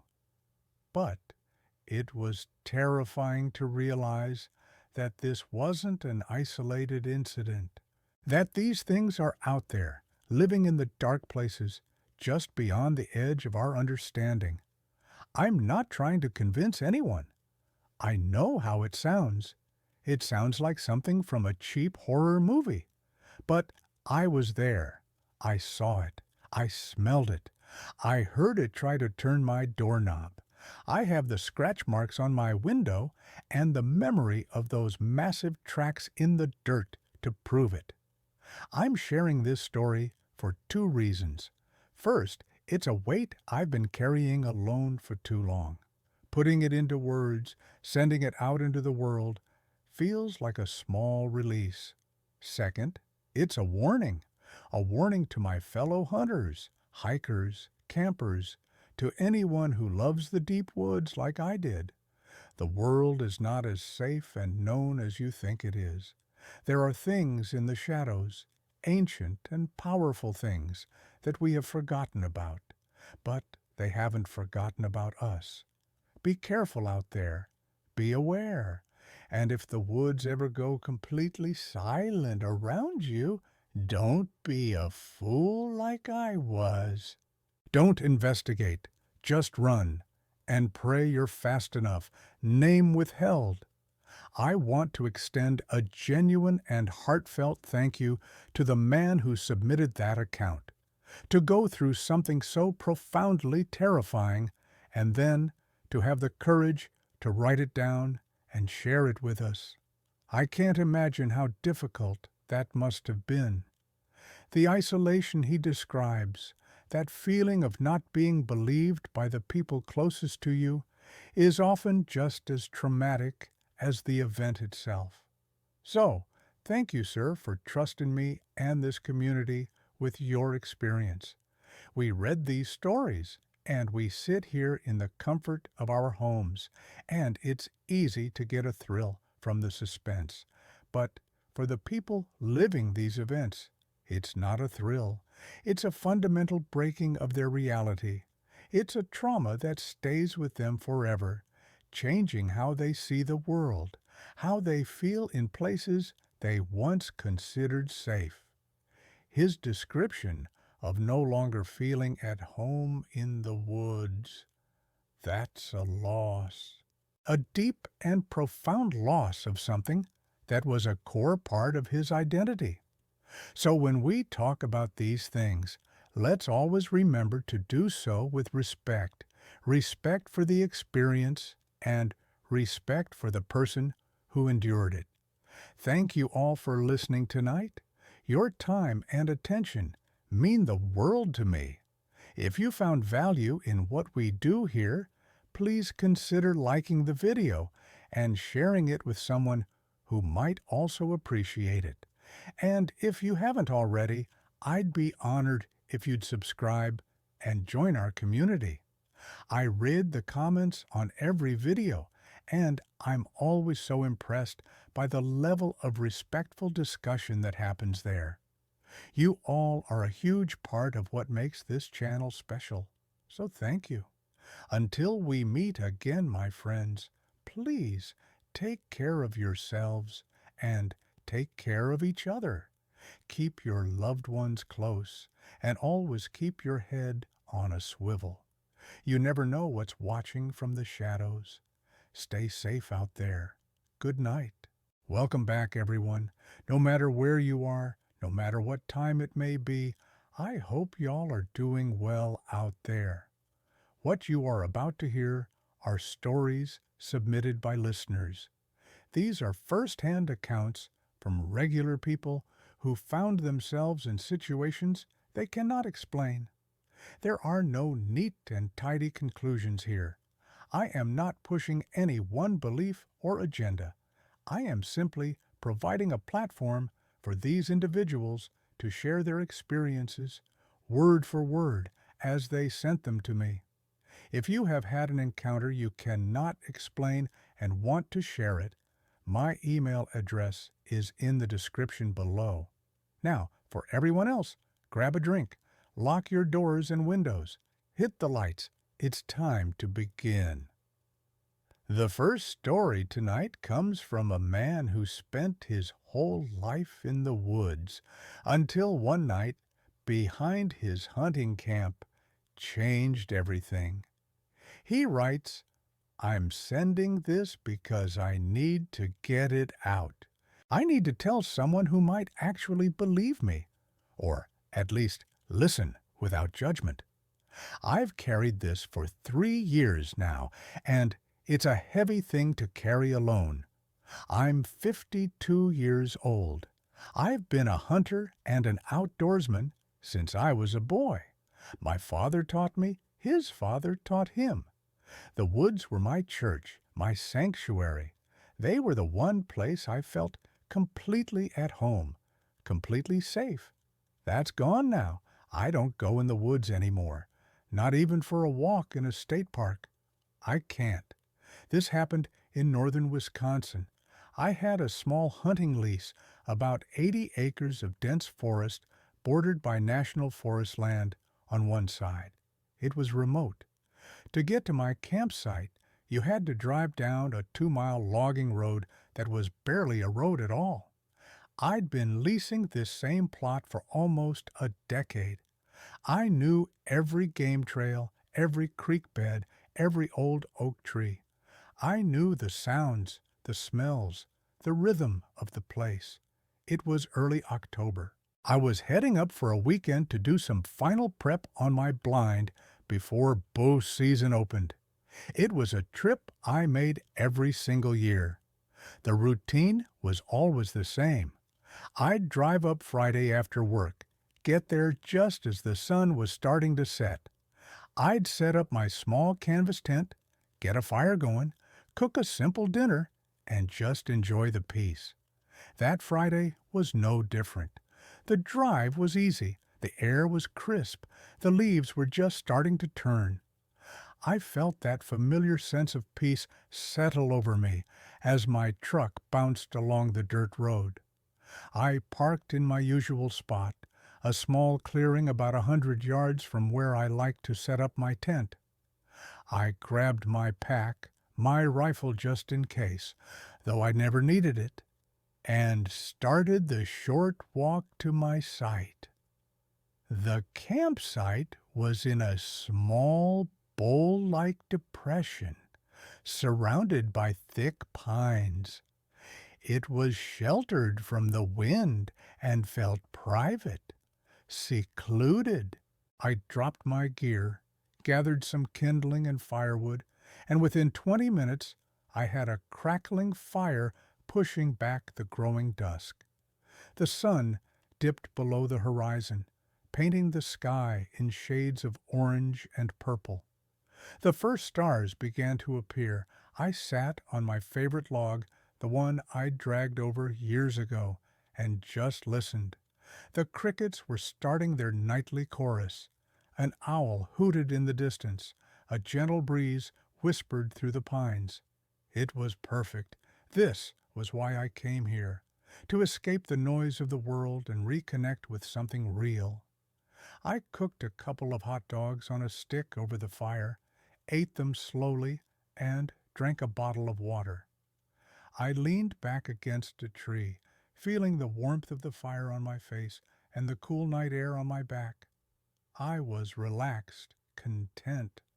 I had no idea that in less than an hour my entire world would be shattered. The change was subtle at first, so subtle I almost didn't notice it. It was the sound, or rather, the lack of it. The crickets, the frogs down by the small creek, the rustle of small animals in the undergrowth. It all just stopped, all at once. It was like someone had flipped a switch and turned off the forest. I sat up straight. I've experienced this before. Usually it means a predator is nearby. A coyote, a bobcat, maybe a bear. The woods hold their breath for a moment until the danger passes. But this was different. The silence was absolute. It was heavy, oppressive. The only sound was the crackle of my fire and the blood pounding in my ears. I've been in the woods my whole life. I've never felt a silence like that. It felt unnatural, wrong. My sense of peace evaporated and was replaced by a low, simmering unease. I scanned the darkness beyond the ring of my firelight, my hand resting on the stock of the rifle beside me. I saw nothing, just the black wall of the forest. Then came the smell. It drifted in on a slight breeze. It was foul. It was a mix of wet dog, rotting meat, and something else, something metallic and coppery, like old blood. My first thought was a dead animal. Maybe a deer had died nearby, and a bear was scavenging it. That would explain the silence. But the smell wasn't constant. It would come in a wave, thick and gagging, and then it would be gone, replaced by the clean scent of pine. Then it would come back, from a slightly different direction. It was moving. That's when the unease turned into real fear, a gut-level, primal fear. This wasn't normal. I stood up, grabbing my rifle. My heart was hammering against my ribs. I was trying to rationalize it. It's a bear. It's just a big bear. But I've been around bears my whole life. I know what they smell like. This was worse, much, much worse. And bears don't typically make the entire forest go dead silent for this long. The silence was stretching on. 5 minutes, 10 minutes, nothing. I threw another log on the fire, wanting more light. The flames leaped up, casting flickering shadows into the trees. I slowly circled the fire, peering into the darkness, my rifle held at the ready. I felt hunted. I felt like prey. The feeling was so intense it was almost a physical pressure. I decided to walk back to my truck. My plan was to get in, turn on the lights, and maybe honk the horn, scare off whatever was out there. It was only 100 yards, a walk I'd done 1,000 times, without a second thought. But now, that 100 yards felt like 100 miles. The darkness between my campfire and the truck seemed like a vast, hostile ocean. I took a deep breath, trying to steady my nerves. I told myself I was being ridiculous. I was a grown man with a high-powered rifle. I was the apex predator here.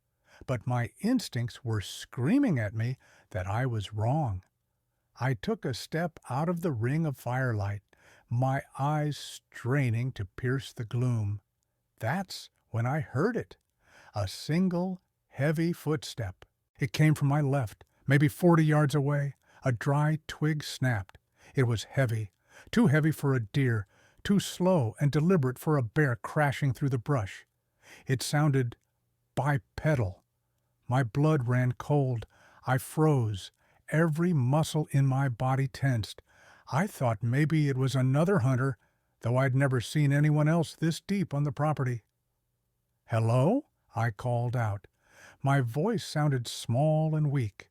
The only answer was that suffocating silence. I waited. A minute passed. Nothing. I started to think I'd imagined it. My nerves were getting the better of me. I took another step toward the truck. Snap! Another twig, this time on my right. It was closer, maybe 30 yards. My head whipped around. My heart felt like it was going to explode. It was flanking me. Whatever it was intelligent. It was moving with me. That's when I abandoned the idea of getting to the truck. I backed up slowly, back into the safety of the firelight. My back hit the log I'd been sitting on, and I nearly jumped out of my skin. I spun around and sat down, my back to the fire, my rifle pointed out into the oppressive darkness. I was trapped. I sat there for what felt like an eternity, scanning the tree line. The smell would come and go. I would hear a faint rustle, a soft footfall, always just at the edge of my hearing. First from one side, then the other. It was circling me, toying with me. I kept the fire roaring. I knew it was my only protection. As long as the fire was bright, I felt like I had a chance. The thought of the fire dying down, of being left in the dark with this thing, was the most terrifying thought I'd ever had. After about 20 minutes of this psychological torture, I saw it. It wasn't a sudden appearance. It was a gradual realization. I was staring at a particularly dark patch between two large pine trees, and I realized that this patch was darker than the surrounding night. It was a solid shape, a void in the darkness. I stared, unblinking, trying to make sense of it. My mind was refusing to process what my eyes were seeing. The shape was tall, impossibly tall. It was just standing there, partially obscured by a low-hanging branch. It was perfectly still. I slowly raised my rifle and looked through the scope. I kept the scope covers on. I just wanted the magnification. My hands were shaking so badly it was hard to keep it steady. I found the dark shape in the scope, and my world fell apart. It wasn't a bear. It wasn't another person. It was standing on two legs. It was massive. Broad, powerful shoulders, a thick torso. But the head was what broke my mind. It had a long canine snout.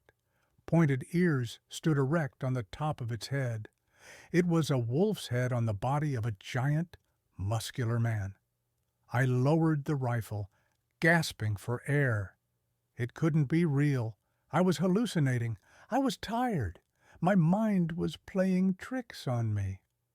I squeezed my eyes shut, then opened them again.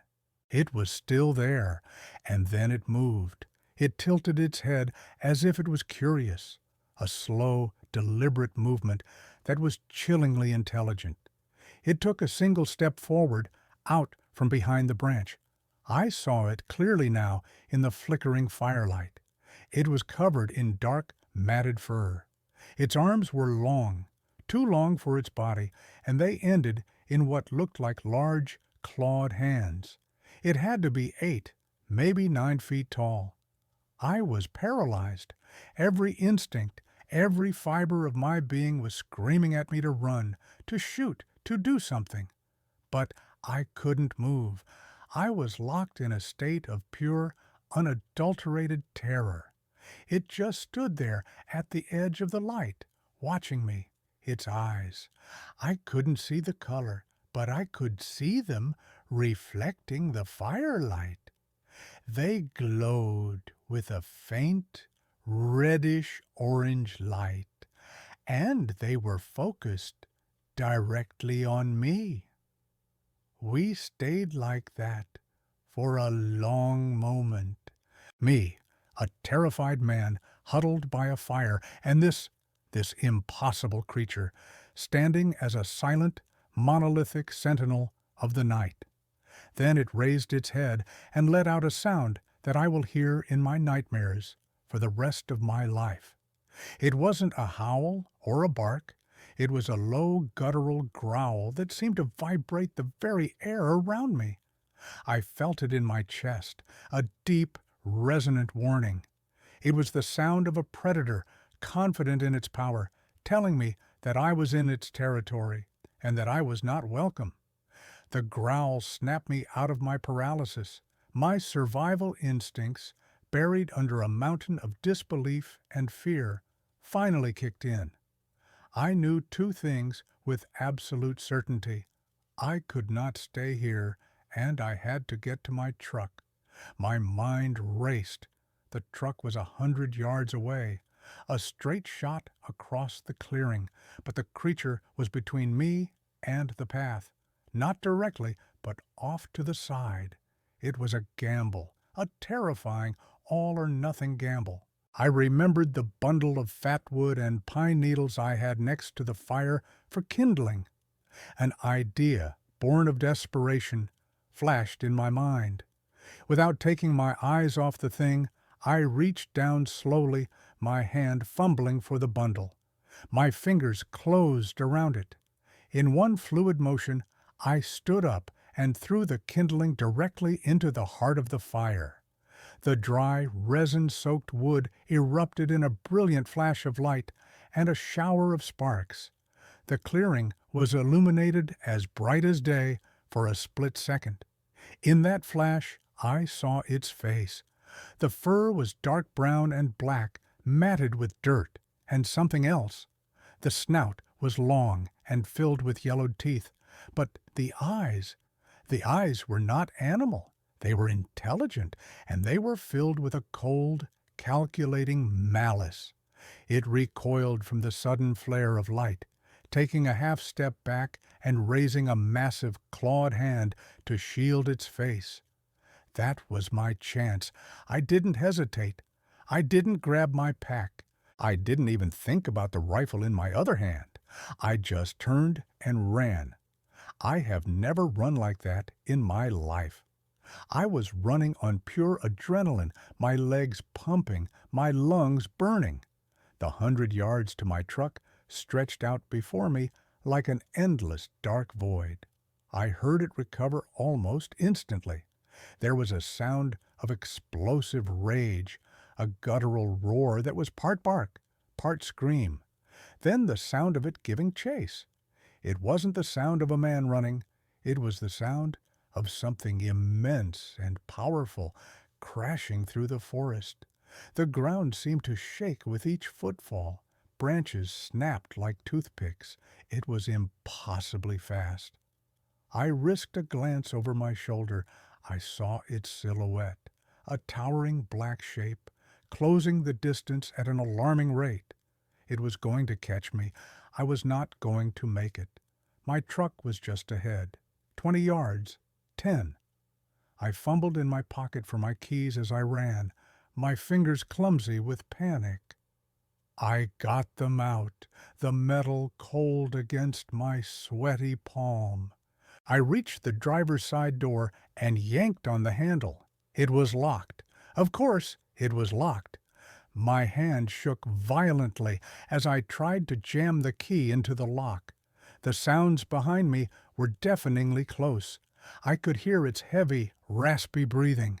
I could smell that foul, rotten stench. The key finally slid in. I twisted it, unlocked the door, and threw myself inside, slamming the door shut just as a heavy weight slammed against it. The whole truck rocked on its suspension. I didn't waste a second. I jammed the key into the ignition. My first attempt missed. My hand was shaking too much. I could hear it outside, sniffing and snorting at the window. A deep growl rumbled through the cab. I took a breath. "Come on," I whispered. I guided the key in. It turned. The engine roared to life. I slammed the gear shift into drive, stomped on the gas pedal, and the truck leaped forward. As I peeled out, there was a tremendous boom from the back of the truck. A massive impact that felt like I'd been rear-ended by another car. I didn't slow down. I flew down that logging road, branches scraping and screeching against the sides of the truck. I didn't look in the rearview mirror until I hit the paved county road 2 miles later. When I finally did, I saw nothing, just the dark, empty road behind me. I drove the 4 hours home without stopping. I was shaking the entire way. I kept replaying the events in my head, trying to make sense of it, trying to find a rational explanation. But there was none.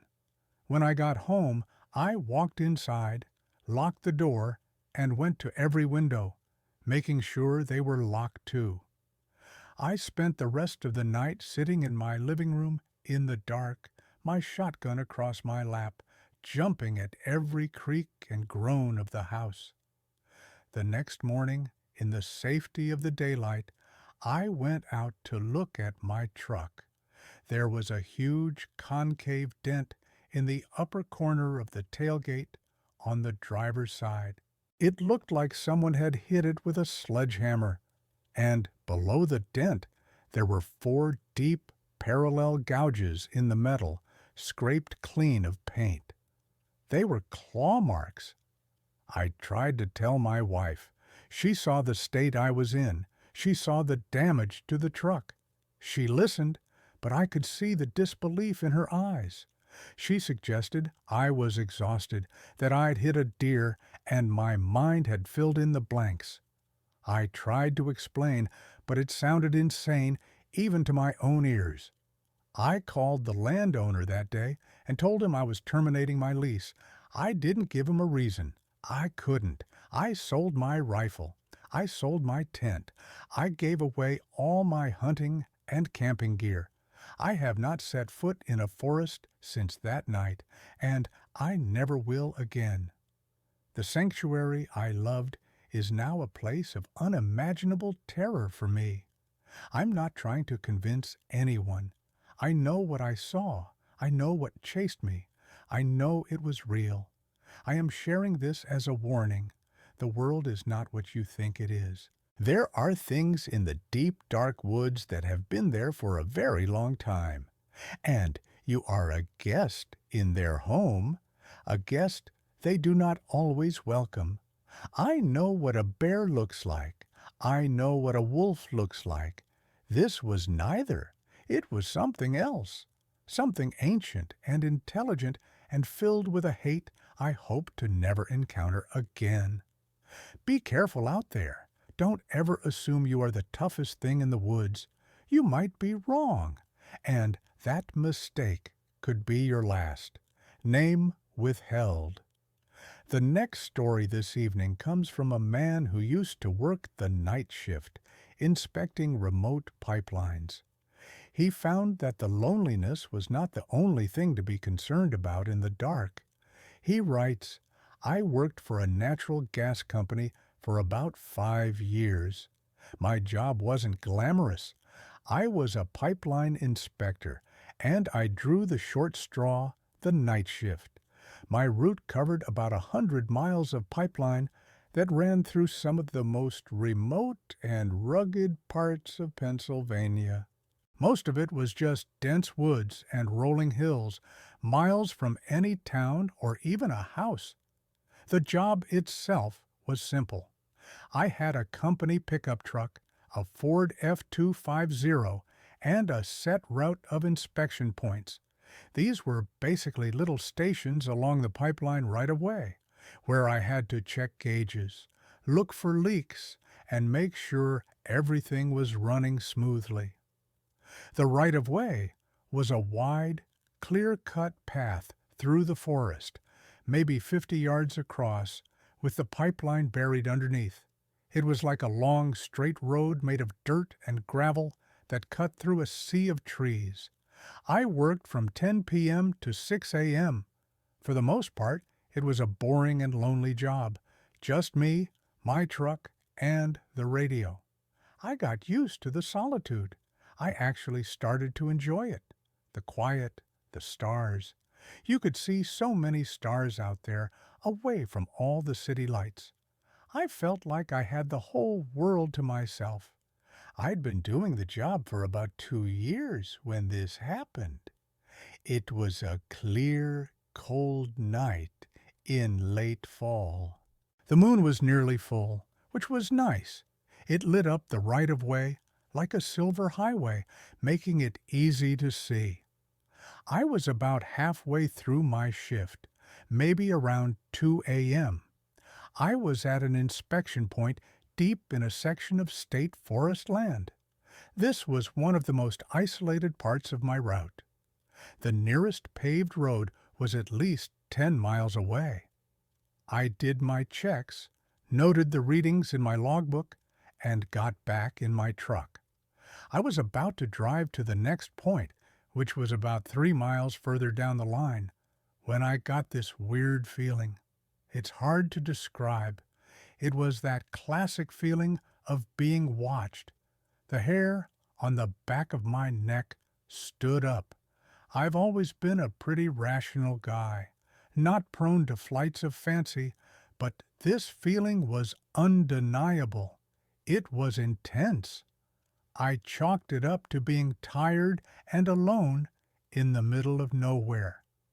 It happens. I put the truck in drive and started heading down the gravel path. My headlights cut a sharp beam through the darkness, but with the moonlight, I could see the tree lines on both sides of the right-of-way pretty clearly. That's when I heard a sound. It was faint at first, carried on the wind. It was a scraping sound, a rhythmic, metallic scraping. I slowed the truck down and rolled down my window to listen. Scrape, drag, scrape, drag. It was coming from up ahead, somewhere down the pipeline. My first thought was that it was a piece of equipment I'd left behind, or maybe a branch scraping against one of the pipeline markers. But the sound was too regular, too deliberate. I kept driving slowly, my unease growing. The feeling of being watched was stronger than ever now. I felt like there were eyes on me from the dark woods to my right. I kept glancing over, but I couldn't see anything but a solid wall of black trees. Up ahead, in the distance, I saw something on the pipeline path. At first, I thought it was a deer or maybe a big coyote. We saw them all the time. But this shape was different. It was tall and thin, and it was moving. It was walking along the right-of-way, heading in the same direction I was. It was silhouetted perfectly against the moonlit gravel, and it was walking on two legs. My heart started pounding. My logical brain kicked in immediately. It's another person, maybe a hiker who got lost, or a poacher. That was a more likely possibility out here. I slowed the truck to a crawl, not wanting to startle them. But the closer I got, the more wrong it looked. The gait was all off. It was jerky and unnatural. The legs seemed to bend backwards, like a bird's or a dog's. The arms were long and skinny, and they swung in a strange, pendulum-like motion. I was about 200 yards away now. The scraping sound was louder. Scrape, drag. I realized it was the sound of its feet, dragging on the gravel with each step. I stopped the truck. I was getting a really bad feeling about this. This wasn't a person. I grabbed the heavy-duty maglite I kept on the seat next to me. I thought about turning on my high beams, but something held me back. I didn't want to alert it to my presence, even though it was obvious my truck was there. It kept walking, seemingly unaware or unconcerned by me. It was getting closer, 150 yards, 100. I could start to make out more details. It was tall, maybe 7 feet. It was emaciatedly thin, like a skeleton covered in tight, dark skin or fur. And then it stopped. It just stood there in the middle of the path, about 80 yards in front of my truck. It slowly turned its head to the side, as if listening. The head was long and narrow. From the side, it looked like the head of a dog, a greyhound, maybe, or a wolf. I couldn't breathe. My mind was scrambling, trying to categorize this thing, trying to fit it into a box. Bear? No. Deer? No. Man in a suit? Out here? At 2 in the morning? No. It stood there for a long moment, and then it turned its whole body to face my truck. It was standing there, facing me, its long, skinny limbs looking like they were attached all wrong. That's when I did what I probably shouldn't have done. I flipped on my high beams. The world lit up. The creature was caught in the full glare of the truck's lights. It was exactly what I thought I saw, but so much worse up close. It was covered in a sparse, dark, mangy-looking fur. Its legs were bent like a dog's, with a joint that went the wrong way. Its arms were unnaturally long, ending in what looked like bony, clawed fingers. Its torso was thin and gaunt, with its ribs clearly visible. But the head was pure nightmare fuel. It was a long, narrow canine head, a long snout, and short, pointed ears that were flat against its skull. It didn't have a lot of fur on its face, and the skin looked leathery and gray. And its eyes. When the high beams hit it, its eyes lit up with a brilliant, sickening yellow-green glow. They were like two burning coals in the darkness. It didn't flinch. It didn't run. It didn't even seem startled by the sudden light. It just stood there, staring at my truck. It tilted its head, a gesture that seemed almost analytical, like it was studying me. We were in a standoff, me in my 2-ton steel truck and this thing. And I have to tell you, I did not feel safe. I felt like the truck was a tin can and it could peel it open if it wanted to. It took a slow step towards me, then another. It was moving with a terrifying confidence. It wasn't scared of me or my truck at all. It opened its long mouth and a low chuffing sound came out. It wasn't a growl. It was more like a puff of air. Huff, huff, a clear warning, a territorial display. It was telling me to leave. I didn't need to be told twice. My hands were shaking, but I managed to slam the gear shift into reverse. The tires spun on the loose gravel for a second, and then they caught. I stomped on the accelerator and shot backwards down the right-of-way. I didn't dare take my eyes off it. It just stood there in my headlights, watching me go. It didn't chase me. It didn't move. It just stood there, a tall, dark, impossible silhouette, as I reversed faster and faster. I must have gone backwards for half a mile, my heart in my throat, my eyes glued to the thing in my headlights. Finally, I couldn't see it anymore. I risked looking away for a second, spun the truck around in a frantic 3-point turn, and floored it. I drove the rest of the way to the main road at speeds that were completely unsafe for that terrain. I didn't care. I just wanted out of there. I didn't do the rest of my checks that night. I drove straight back to the depot. I got there just as the sun was coming up. I walked into my supervisor's office. He was just getting in. I handed him my keys, my logbook, and my ID badge. I quit, I said. He was stunned. He asked me what was wrong, what had happened. I couldn't tell him. What was I going to say? That I saw a 7-foot-tall dogman on the pipeline? They would have had me committed. So I just said the job wasn't for me anymore. He got angry, told me I was leaving him in a lurch. I didn't care. I just apologized and walked out. I never went back. I know I made the right decision. I also know that I was lucky. That thing didn't chase me. I don't think it was trying to hunt me. I think I just stumbled into its territory, and it was telling me to get out. It felt ancient, like it owned those woods, and I was just a temporary nuisance. I have nightmares about it sometimes, about those glowing yellow eyes, and the way it just stood there, so confident and unafraid. I moved out of that part of the state.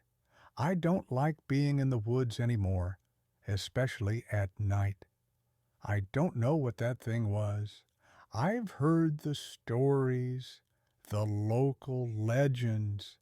But hearing a story is one thing. Seeing it with your own eyes is another. It changes you.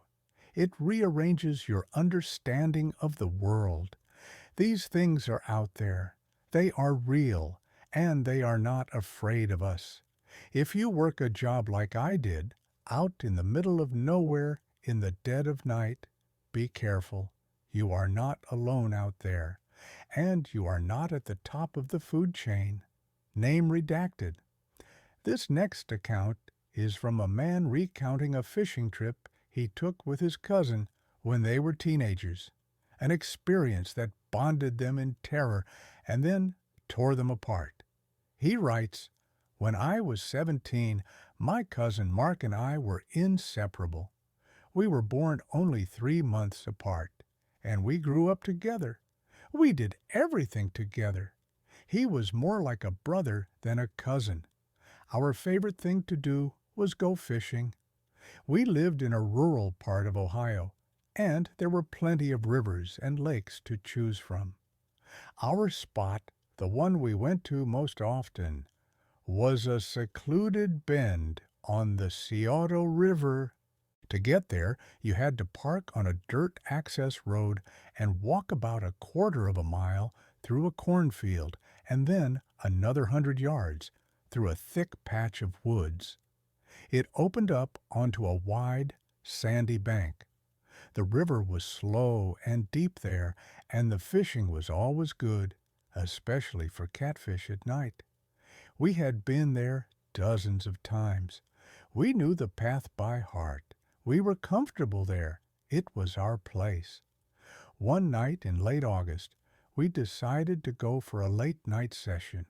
We told our parents we were staying at each other's houses, a lie we'd perfected.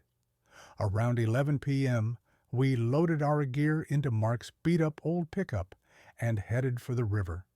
It was a typical summer night, warm, humid, with a sky full of stars. The sounds of cicadas were almost deafening. We parked, grabbed our poles, our tackle box, and a cooler with some sodas, and started the walk. We were joking and laughing, just being dumb teenagers without a care in the world. We got to the spot and set up our lines. We cast them out into the dark water, set the poles in their holders with the little bells on the tips, and sat back on the sandy bank. We had a big, powerful flashlight that we'd set on a rock, pointing out across the water.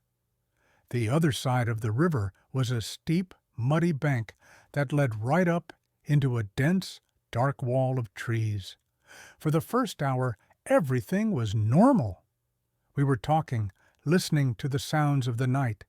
A few of our bells would jingle, and we'd reel in a small catfish or a drum, unhook it, and toss it back. It was peaceful. Then, around 1 a.m., we heard a splash from the other side of the river. It wasn't a small splash like a fish jumping. It was a huge splash, like someone had thrown a massive boulder into the water.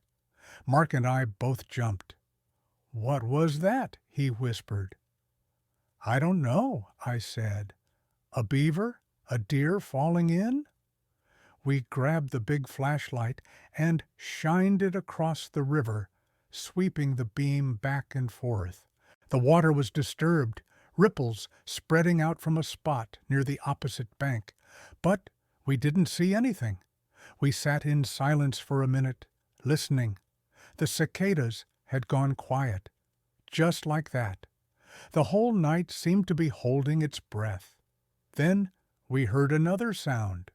It was the sound of something heavy pulling itself out of the water and onto the muddy bank on the other side.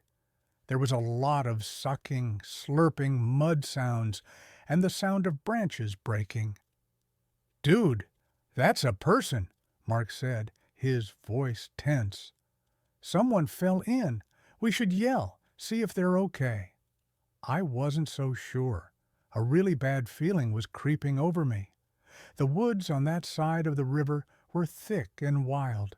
It wasn't a place people just went for a stroll, especially not in the middle of the night. Before either of us could say anything else, we heard footsteps. They were heavy, and they were wet. Slosh, crunch, slosh, crunch, and they were two-footed. It wasn't the four-footed gait of a deer or a coyote. It was the unmistakable rhythm of something walking on two legs. "Hello," I called out, my voice trembling a little. "Is someone over there? Do you need help?" No answer. The footsteps just stopped. The silence stretched on, thick and menacing.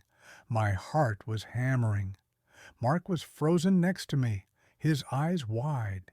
He slowly reached over and took the flashlight. He pointed it at the spot where we'd last heard the footsteps, right at the edge of the tree line. The beam cut through the darkness, and 2 points of light shined back at us. They were red, a dull, ruby red, and they were high off the ground, way too high to be a raccoon or an opossum. They were maybe 6 or 7 feet up, and they were spaced apart like eyes. "What is that?" Mark breathed. It wasn't even a whisper. We were both frozen, staring at those 2 red eyes glowing in the darkness. They didn't blink. They just stared back at us. Then the thing that owned the eyes took a step forward, out of the shadows of the trees and into the full glare of the flashlight beam. My entire body went cold. It felt like all the blood had drained out of me. I heard Mark make a small, choked sound next to me. It was standing on the muddy bank, maybe 50 or 60 yards away from us, across the water. It was tall and powerfully built. Its body was shaped like a man, a very muscular man, but it was covered in thick, dark, wet fur that was slicked down to its body. Its legs were bent backward like a dog's. Its arms were long and hung down past its knees, and its hands were huge, with long, dark claws. But the head was the worst part. It was the head of a wolf or a German shepherd. A long snout, a heavy brow, and tall, pointed ears that were swiveling back and forth, listening. It wasn't looking at us. It had its head lowered to the river. It dipped its long snout into the water and began to drink. It drank for a long time, loud lapping sounds echoing across the quiet water.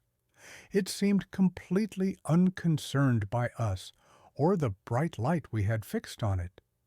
It was as if we were so insignificant that we weren't even worth acknowledging. I couldn't process it. My brain was short-circuiting. I was seeing something that shouldn't exist, something that belonged in a monster movie, not on the banks of the Scioto River. After it finished drinking, it raised its head. Water dripped from its snout. It slowly turned its head and looked directly at us. The red eyes seemed to burn into me. There was an intelligence there, a calm, ancient intelligence. There was no rage, no aggression, just observation. It was looking at us the way you might look at a couple of squirrels. Then it did something that I will never, ever forget. It pointed its snout towards the sky and let out a howl. But it wasn't a howl, not like any wolf or coyote I've ever heard on a nature show. This sound was deep and guttural and powerful. It was a sound that you felt in your bones, in your teeth. It echoed off the trees and rolled down the river valley. It was a sound of pure, raw, untamed power. It was a declaration. This is my river. This is my territory. That sound broke the spell. Mark screamed. It was a short, terrified yelp. He dropped the flashlight. It rolled on the sand, the beam pointing up at the sky.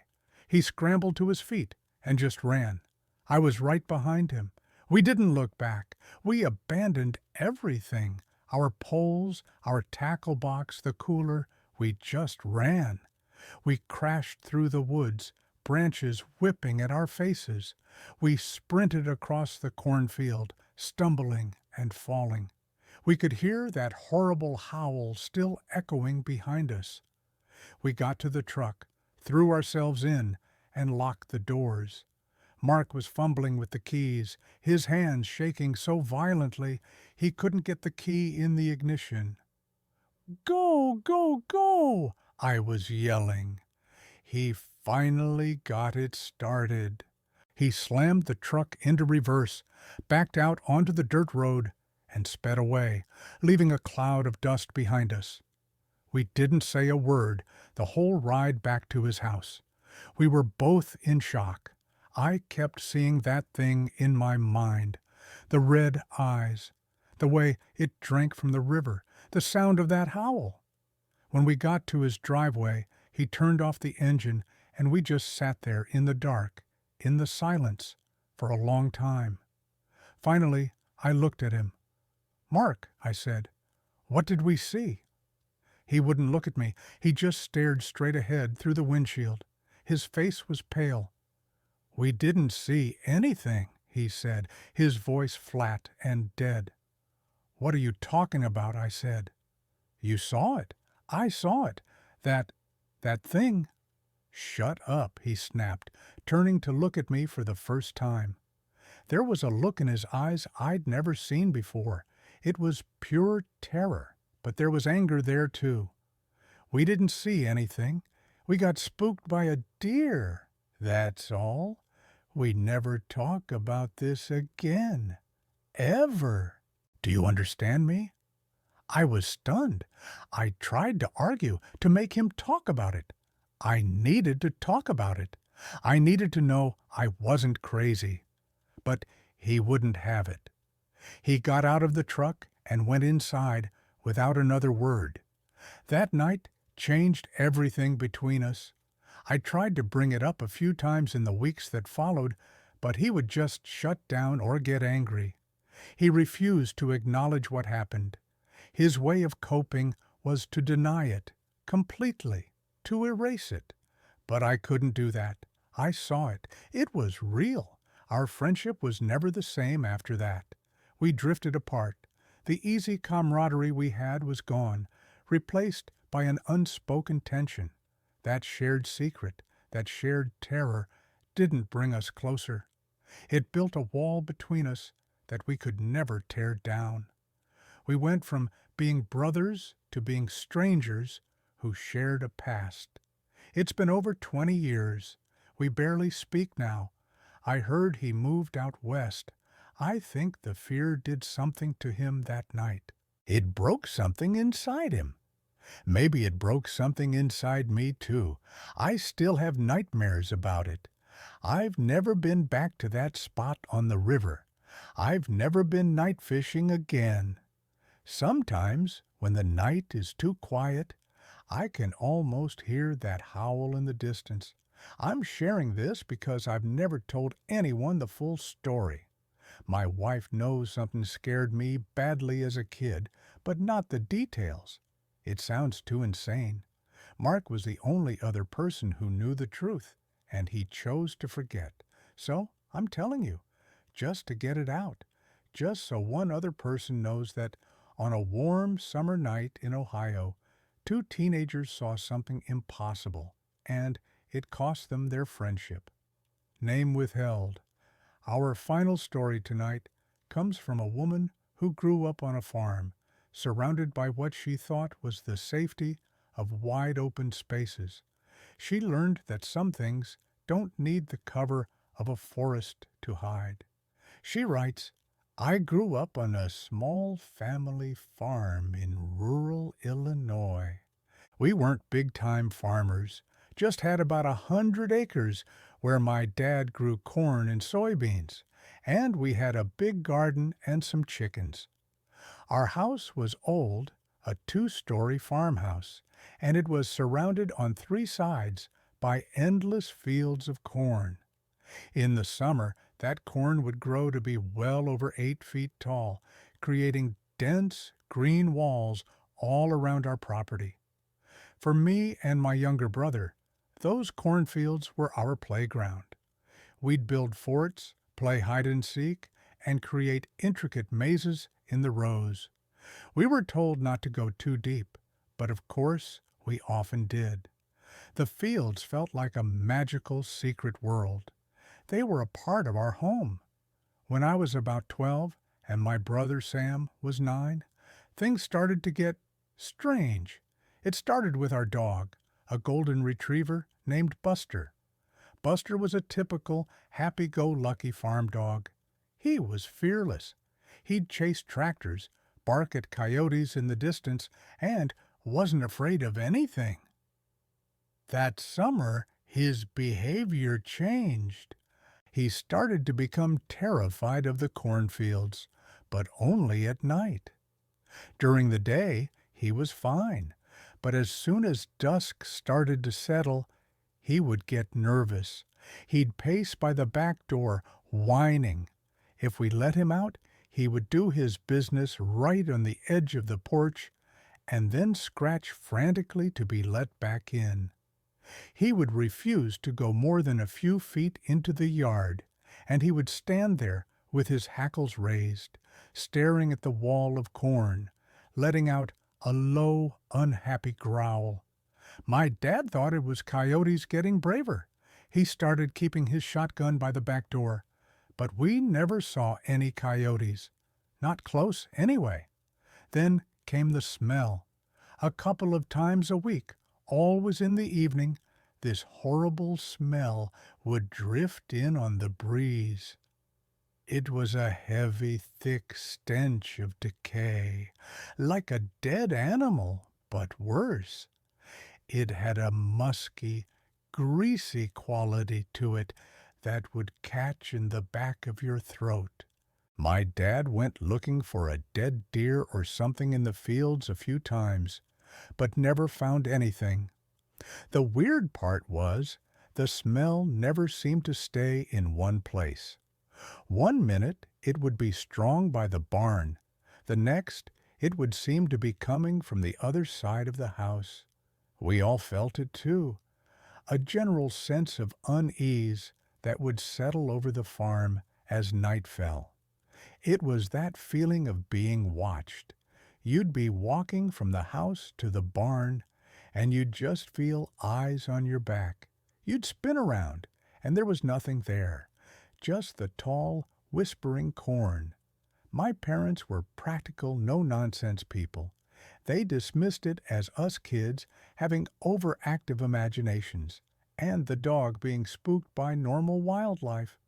But I could see that they were on edge, too. My mom started making sure the porch light was always on. My dad started locking the barn at night, something he'd never done before. The event that I can't forget happened on a hot, sticky evening in late July. The sun was setting and the sky was a hazy orange. My mom was in the kitchen making dinner.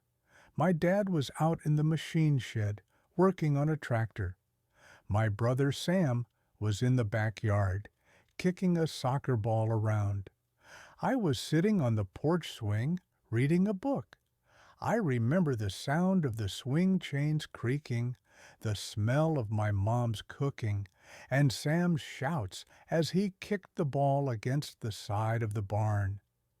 It was a perfectly normal, peaceful farm evening. Mom called out the kitchen window for Sam to come in for dinner. 5 more minutes, he yelled back in typical kid fashion. He kicked the ball extra hard. It missed the barn and went sailing into the yard, rolling to a stop just a few feet from the edge of the cornfield. The corn was at its peak height, a solid, impenetrable wall of green. Sam ran after the ball. I looked up from my book to watch him. He bent down to pick it up, and as he did, I saw something. Movement in the corn. About 10 feet inside the first row of stalks, something was moving. The stalks were parting, being pushed aside slowly and deliberately. I squinted, trying to see what it was. A deer, maybe, but then it stood up. It wasn't a deer. It was a shape. A tall, dark humanoid shape. It was standing just inside the corn, using the stalks as cover, but I could see it. It was much taller than my dad. Its shoulders were incredibly broad, and it was just standing there, watching my brother. Time seemed to slow down. My brain couldn't make sense of what I was seeing. It was dark, almost black, and it seemed to absorb the fading light. I couldn't make out many features, just the massive silhouette. And the head. It wasn't round like a person's. It was long and angular. Sam was completely oblivious. He had his back to the cornfield, kicking his ball back towards the house. The thing in the corn didn't move. It didn't make a sound. It just stood there in the shadows of the stalks, watching my little brother. A wave of pure, cold terror washed over me. This wasn't an animal. An animal would have run or charged or made a sound. This was different. This was intelligent. This was observation. My mom must have seen the look on my face from the kitchen window, or maybe her own maternal instinct kicked in. She suddenly appeared at the back door, her face pale. "Sam!" she screamed. Not called. Screamed. It was a sound of pure panic. "Get in the house, now!" Sam was startled. He looked at her, then at me. He saw the terror in our eyes. He dropped his ball and started running for the house. I kept my eyes locked on the shape in the corn. As Sam ran, the thing's head turned, following his movement. It didn't try to grab him. It didn't move towards him. It just watched him run to safety. My mom ran out onto the porch, grabbed Sam, and pulled him behind her. She was standing there, between her child and the thing in the field, trembling. I finally found my voice. "It's in the corn," I whispered, pointing with a shaking hand. My mom stared at the spot I was pointing to. The corn stalks were still. The shape was gone. It had vanished as silently as it had appeared. We all scrambled inside. My mom locked the back door, her hands shaking. She ran through the house, checking every lock on every window. My dad came in from the shed a few minutes later, alarmed by my mom's frantic calls. We tried to explain what we saw. I told him about the tall, dark shape. My mom said she just saw the corn move and had a terrible feeling.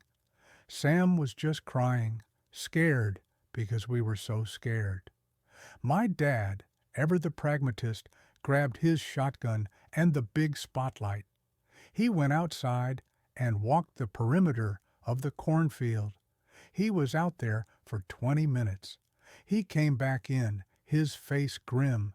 He said he didn't see anything, but he did find a spot where the corn was pushed down, and there were a few large, unidentifiable footprints in the soft dirt. He said they were probably from a trespasser, maybe a poacher. But I knew what I saw, and my mom believed me. She saw it too, even if she only caught a glimpse. Life on the farm was never the same after that. The magic of the cornfields was gone, replaced by a deep-seated fear. We were no longer allowed to play outside after dusk. My dad installed big floodlights on the corners of the house and the barn, bathing the entire yard in bright, artificial light all night long. Buster the dog was never forced to go out in the dark again. We never saw the thing again. But the feeling never completely went away. Every now and then, we'd catch that horrible smell on the wind. Or we'd get that feeling of being watched from the dark rows of corn just beyond the reach of the floodlights. I don't know what that thing wanted. The way it just stood there, watching my brother, it was so calm and calculating. It wasn't like a predator stalking prey. It was more like a scientist observing a specimen. It was as if our farm was its territory, and we were just interesting creatures living in it. And in a way, that's even more terrifying. We were living in a cage, and something was watching us through the bars. I moved away from the farm as soon as I could. I live in a city now, surrounded by concrete and streetlights. I feel safer here. My parents still live there. They don't talk about it much, but the floodlights are still on every night. They know. They know that the world they thought they lived in, safe on their own land, was an illusion. There are things out there, hiding in plain sight, watching us from the shadows, and we are powerless to do anything about it. Name withheld. Thank you to everyone who took the time to listen to these accounts, and a genuine, heartfelt thank you to the people who trusted me with their experiences. I know it's not easy to talk about these things, and I appreciate you allowing me to share them here. I read the comments on these videos, and I am consistently impressed by the level of respect and empathy shown by this community. I appreciate the conversations that happen there, the support that you all show to the people who submit these stories. It is a rare thing, and I am grateful for it. If you found value in what we do here, please consider liking the video and sharing it with someone who you think might appreciate it. And if you haven't already, perhaps take a moment to subscribe. It helps more than you know. But most importantly, take care of yourselves. Take care of each other. Watch over your loved ones. Keep your head on a swivel. And as always, stay safe out there. Until next time, my friends, good night.